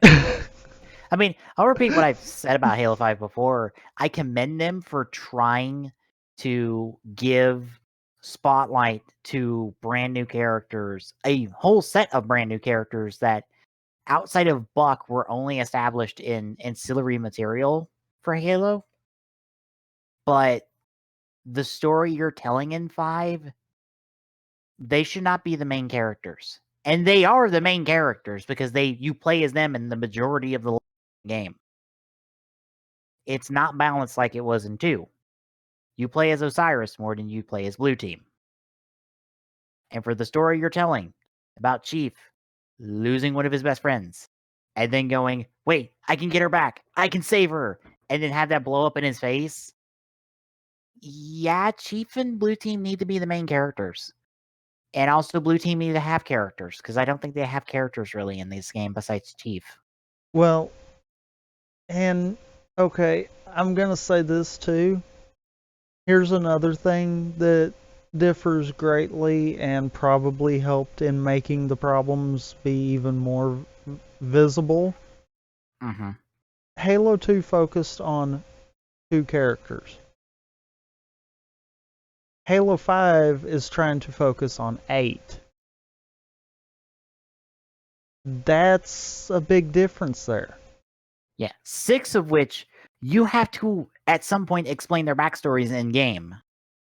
Because 2 of them have had a game before. But only one of them is a character that most people are going to know from those games. Because, most people probably didn't play ODST because, ODST, it's a glorified DLC. Meh, meh, meh, meh, meh, even as one of the stories in Halo. Like, most people probably ignored Reach, or not Reach, ignored ODST. So most people don't know who the fuck Buck is. Even though it wasn't supposed to be Buck to start with. It was supposed to be the main guy from Spartan Ops. And I think that's where the problem is. Because, I mean, yeah, Halo 2, we really only knew about Chief. Mm-hmm. Arbiter, we were building from the ground up. So, I mean, that argument there really can kind of help both sides there. Mm-hmm. But at the same time, like I said, it's harder to build for a total of 8 characters than it is for 2. Yeah. If we were going to do the split, it shouldn't have been team focused. Mm-hmm. The teams could have still been there, but it shouldn't have been focused on them. Yeah. And Halo 2, yeah, a really neat trick in order to get you invested in the Arbiter. Because who has a character arc over the course of the entirety of Halo 2? Arbiter has a character arc over the course of Halo 2. Chief doesn't have a character arc. He's just being Chief the entire time. He's just doing his job. Yeah. Arbiter is the one who has a character arc and goes from Covenant loyalist to dissenter and helps humanity.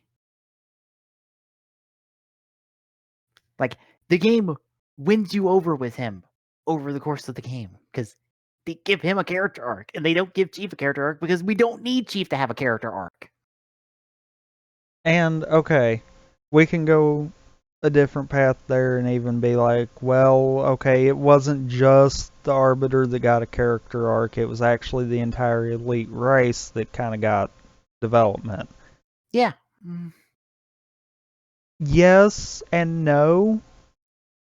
If it wasn't for the Arbiter being the headline of that, we still probably wouldn't have seen all of that.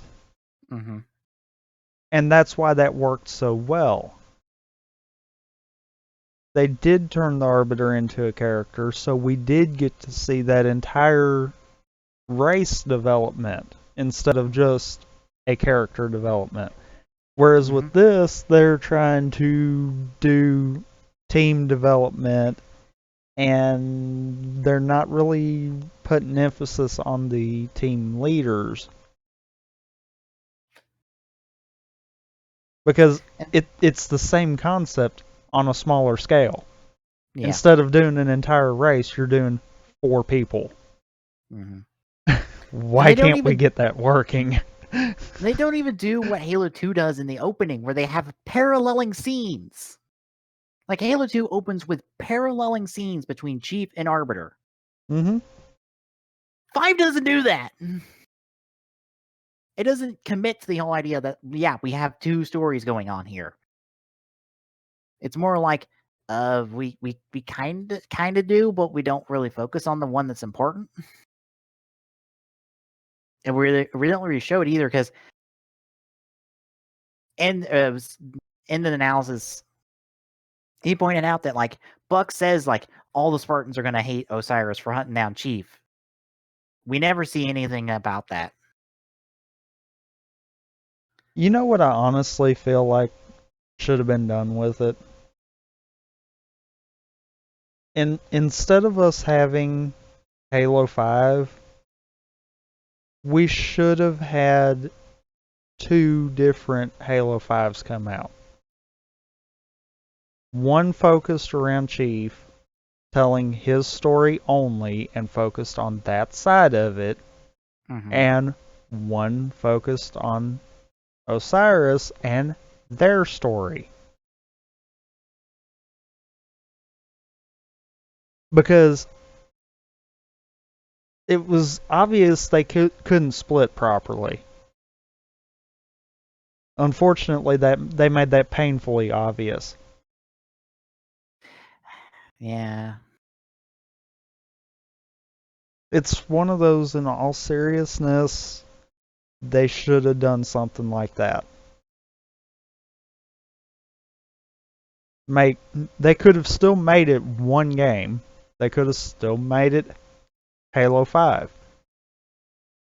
But at the same time, they should have kind of split it. Did something similar to, honestly, like how Sonic Adventure 2 did. Because if you think about it, that kind of works. It tells both stories. They have overlap when needed. And it gets each side's point across. I'm not going to say that's the best concept to kind of compare to, but it worked.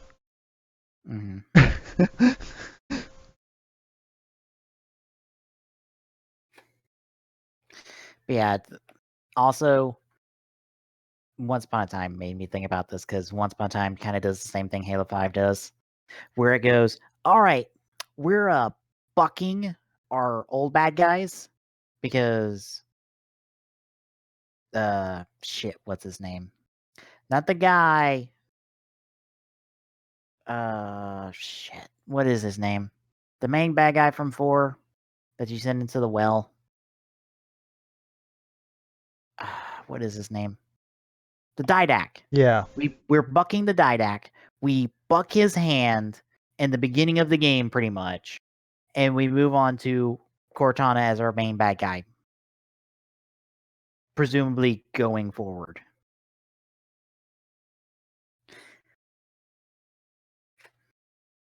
Like everything you set up in 4, you just throw that away and just are starting fresh in 5.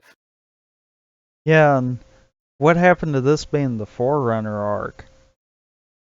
I thought they call it the Reclaimer Saga. Or, yeah. But still, it's like, is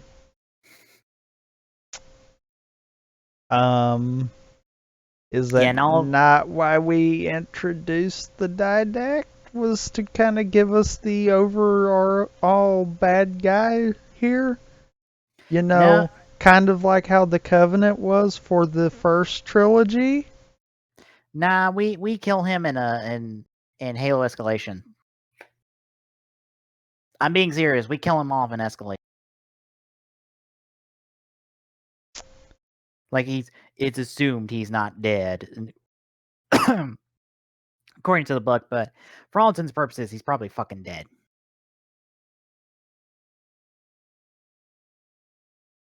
Yeah, we're now into the story of like it's AIs versus the rest of the world because AIs are supposed to be bad now because they're oppressed and stuff and Cortana's cured of her rampancy, which I call bullshit on. Fuck no, she's not cured of your rampancy. You're still fucking rampant. She's gotta still be. I think what this Cortana is she's just some fragment of Cortana that survived that's rampant still. Because she duplicated herself like what 10 times in 4. Yeah. It's I think one of those fragments. She's just one of those fragments. She's just one of those copies of herself from the end of the game. And she's rampant, but she doesn't believe she's rampant because of whatever thing is keeping her alive that's at wherever the fuck she is right now. Or whatever she fell into. That's the only thing that's keeping her alive, but it's not curing her rampancy. Well, I know this isn't directly 343 territory here, but if we go off of the theory that maybe 343 is willing to take some of Rooster Teeth's backstories true, then perhaps the fragment isn't rampant anymore. AI fragments can't be rampant. She's just a new Cortana, which makes this even stupider.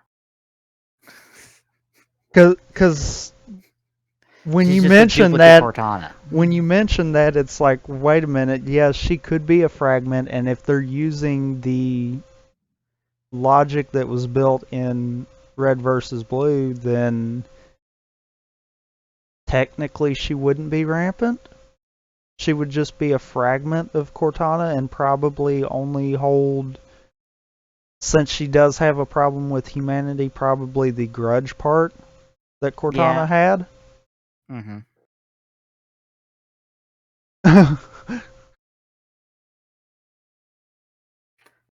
That's actually an interesting thought there. Yeah.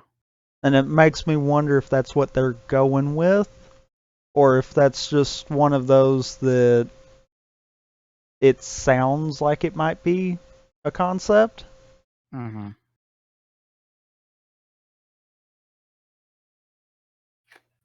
Yeah, I'm just annoyed by two things. One, we bring back Cortana just to make her the bad guy, because 2, we're gonna do some stupid dumb plot line of AI versus sentient life because they can't coexist, and this totally doesn't remind me of Mass Effect and their stupid dumb ending for Mass Effect 3 that they resolved earlier in the game.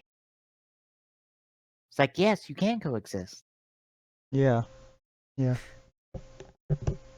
It's... I'm so tired of that plot. It's one of those that there's gonna be a dumb answer. Mm-hmm. The question is what kind of dumb answer, because I'm sorry, even though, like I said, I think I could find a way to justify that, that still means that they're not even using their own creativeness, they're using someone else's. Mm-hmm. Because, like I said, if they go off of that path, then that means they are essentially using the same concept that was established in Red versus Blue. Meaning it's not even their idea. Mm-hmm. And we've had no proof within the game that AI fragments can even exist on their own. I don't think there's even anything in the books. So, I mean, that's going to be a black mark on it if that's what they're going with. Yeah. And that's just point blank. Yeah, I like that idea. I love the fact that if that's the truth, then that means they're willing to accept content creators as viable means to help expand the universe, because there's not that many companies that are willing to do that. Nope. But at the same time, I'm like, they're not your employees. If you use their idea, that means you're stealing their idea. I mean, if you're gonna take from Red versus Blue credit. Yeah. I mean, geez, that's one of those. It's like, if that's the path they're going with, fine. I give them props for at least acknowledging it. Mm-hmm. But at the same time, they need to fully acknowledge it and be like, yes, this is where this is coming from. Oh, one last bad thing about Halo 5. You fight the Warden Eternal multiple times in that game, right?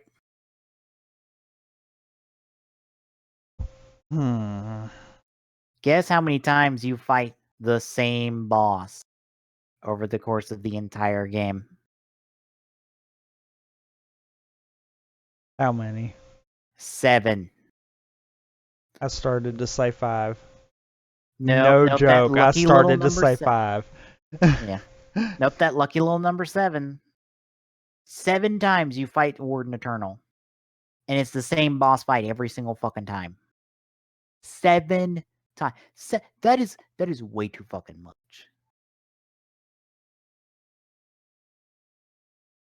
I mean, you fight the scarabs a good bit in 3, but you don't fight 7 scarabs.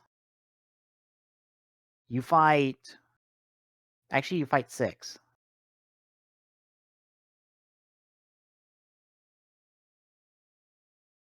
Nope, you fight 5. You fight 5 scarabs over the course of the entirety of Halo 3.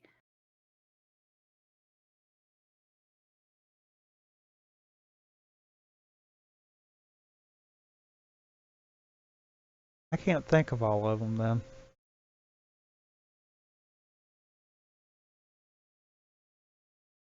The what?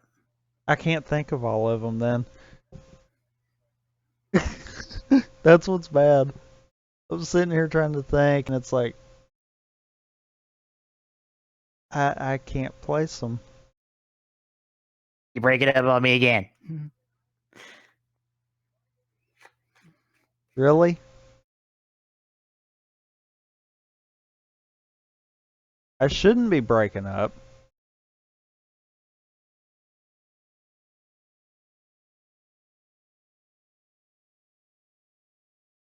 Or not. Okay. Alright, now you're back. I don't think that was my side. It's probably me.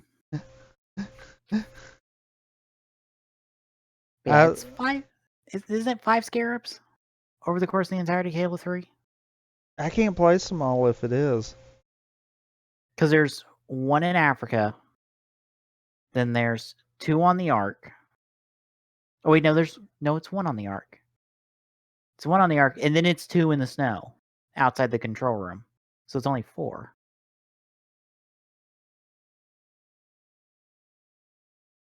Yeah, it's only 4 scarabs. You don't even fight that many scarabs in 3, and that's the most prominent, like, multiple Oh, boss fights I piss. can I think think of. I'm getting 2 mixed up with 3 also. That might be why I'm having problems there. You only fight 1 scarab in 2. Yeah. Yeah, That's why I think I'm getting them mixed up there. Mm-hmm. I think I'm merging the 2 games, which doesn't surprise me. Yeah, you only fight a scarab once in 2. And you don't even fight, and it's not even the same kind of scarab.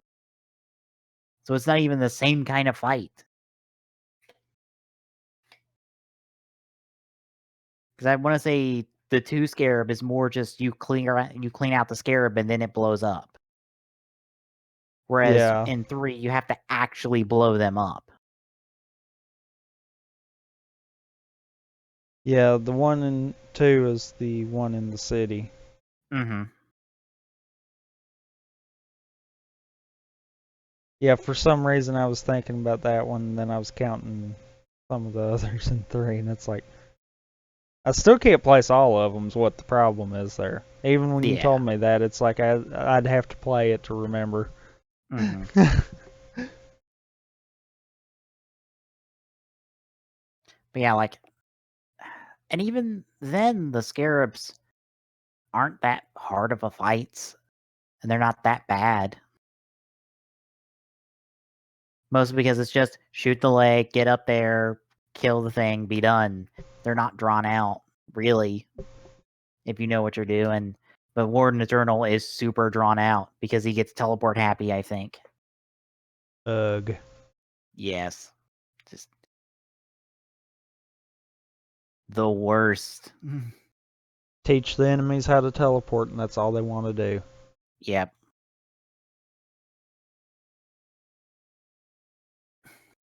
That would be one of those that after the first couple, I would feel like I'd have to look at a speed run for it. See how they force them not to teleport. This is like, what's the quickest way to kill Warden Eternal? Rockets? Okay, I'll just save up every rocket. Just shoot him in the face a fucking million times. Cause fuck this asshole. How do you keep him from teleporting? Stay away from him? Good, got it. Well, we will find out how they speedrun Halo 5 next year, because the Halo 5 is on the docket for GDQ. Ah. Yeah, I think it... I'm trying to think if it was a co-op run or it's a solo run. It's on Legendary either way.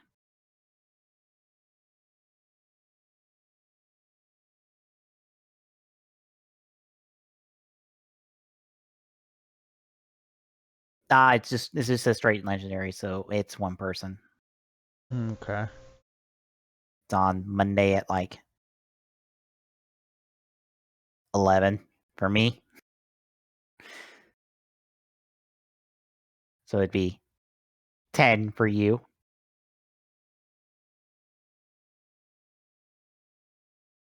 But anything else before we end off? It's like 1 o'clock. No. And it's like midnight. I'm on the East Coast now. I know. I just wanted to say that. Yeah. Well, we'll be back in 2 weeks then with our last show of the year. I'll dig around for some clips of stuff and maybe clip it out and so we can play it on the show. And copyright ourselves. Pretty much. Yeah.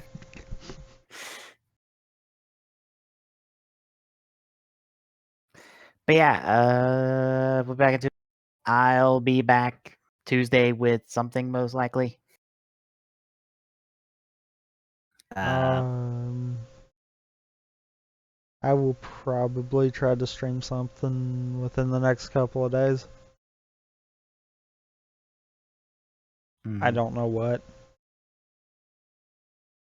I gotta figure out what I want to stream Tuesday. I need to start another like through completion one, but if I want to, it's gonna be might be a wait till after Christmas, and it's something in that box of things I'm getting on the Switch. Because just let you people know, I am getting a Switch for Christmas because to help my mom shop for Amiibo for me, I got to see what she ordered from Best Buy, and well, there's a Switch there and a Pro Controller. And then I helped her pick up all the games the other day that she ordered and Amiibo. So, yep. It always happens once a year. I just laugh it off. Because I at least keep secret what I've gotten for people. Unless one of them decides to listen to one of these shows, because I've said it a few times what I've gotten some people for Christmas, but you know, I know they don't listen. They might. If they do, I'll be surprised. If they do, which will you be more surprised about? The fact that they've listened to the exact one that you've said something, or the fact that they just listen? Probably the fact that they just listened. Okay. Because knowing my luck, it will be the one that I say.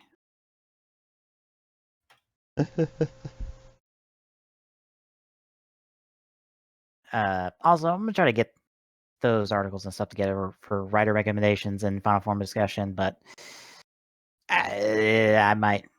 They'll just be written whenever I feel like it right now. So I might sit down and write it tomorrow after I get back from movie and Christmas shopping, because I got to do some Christmas shopping tomorrow. But anyway, we will see you all whenever.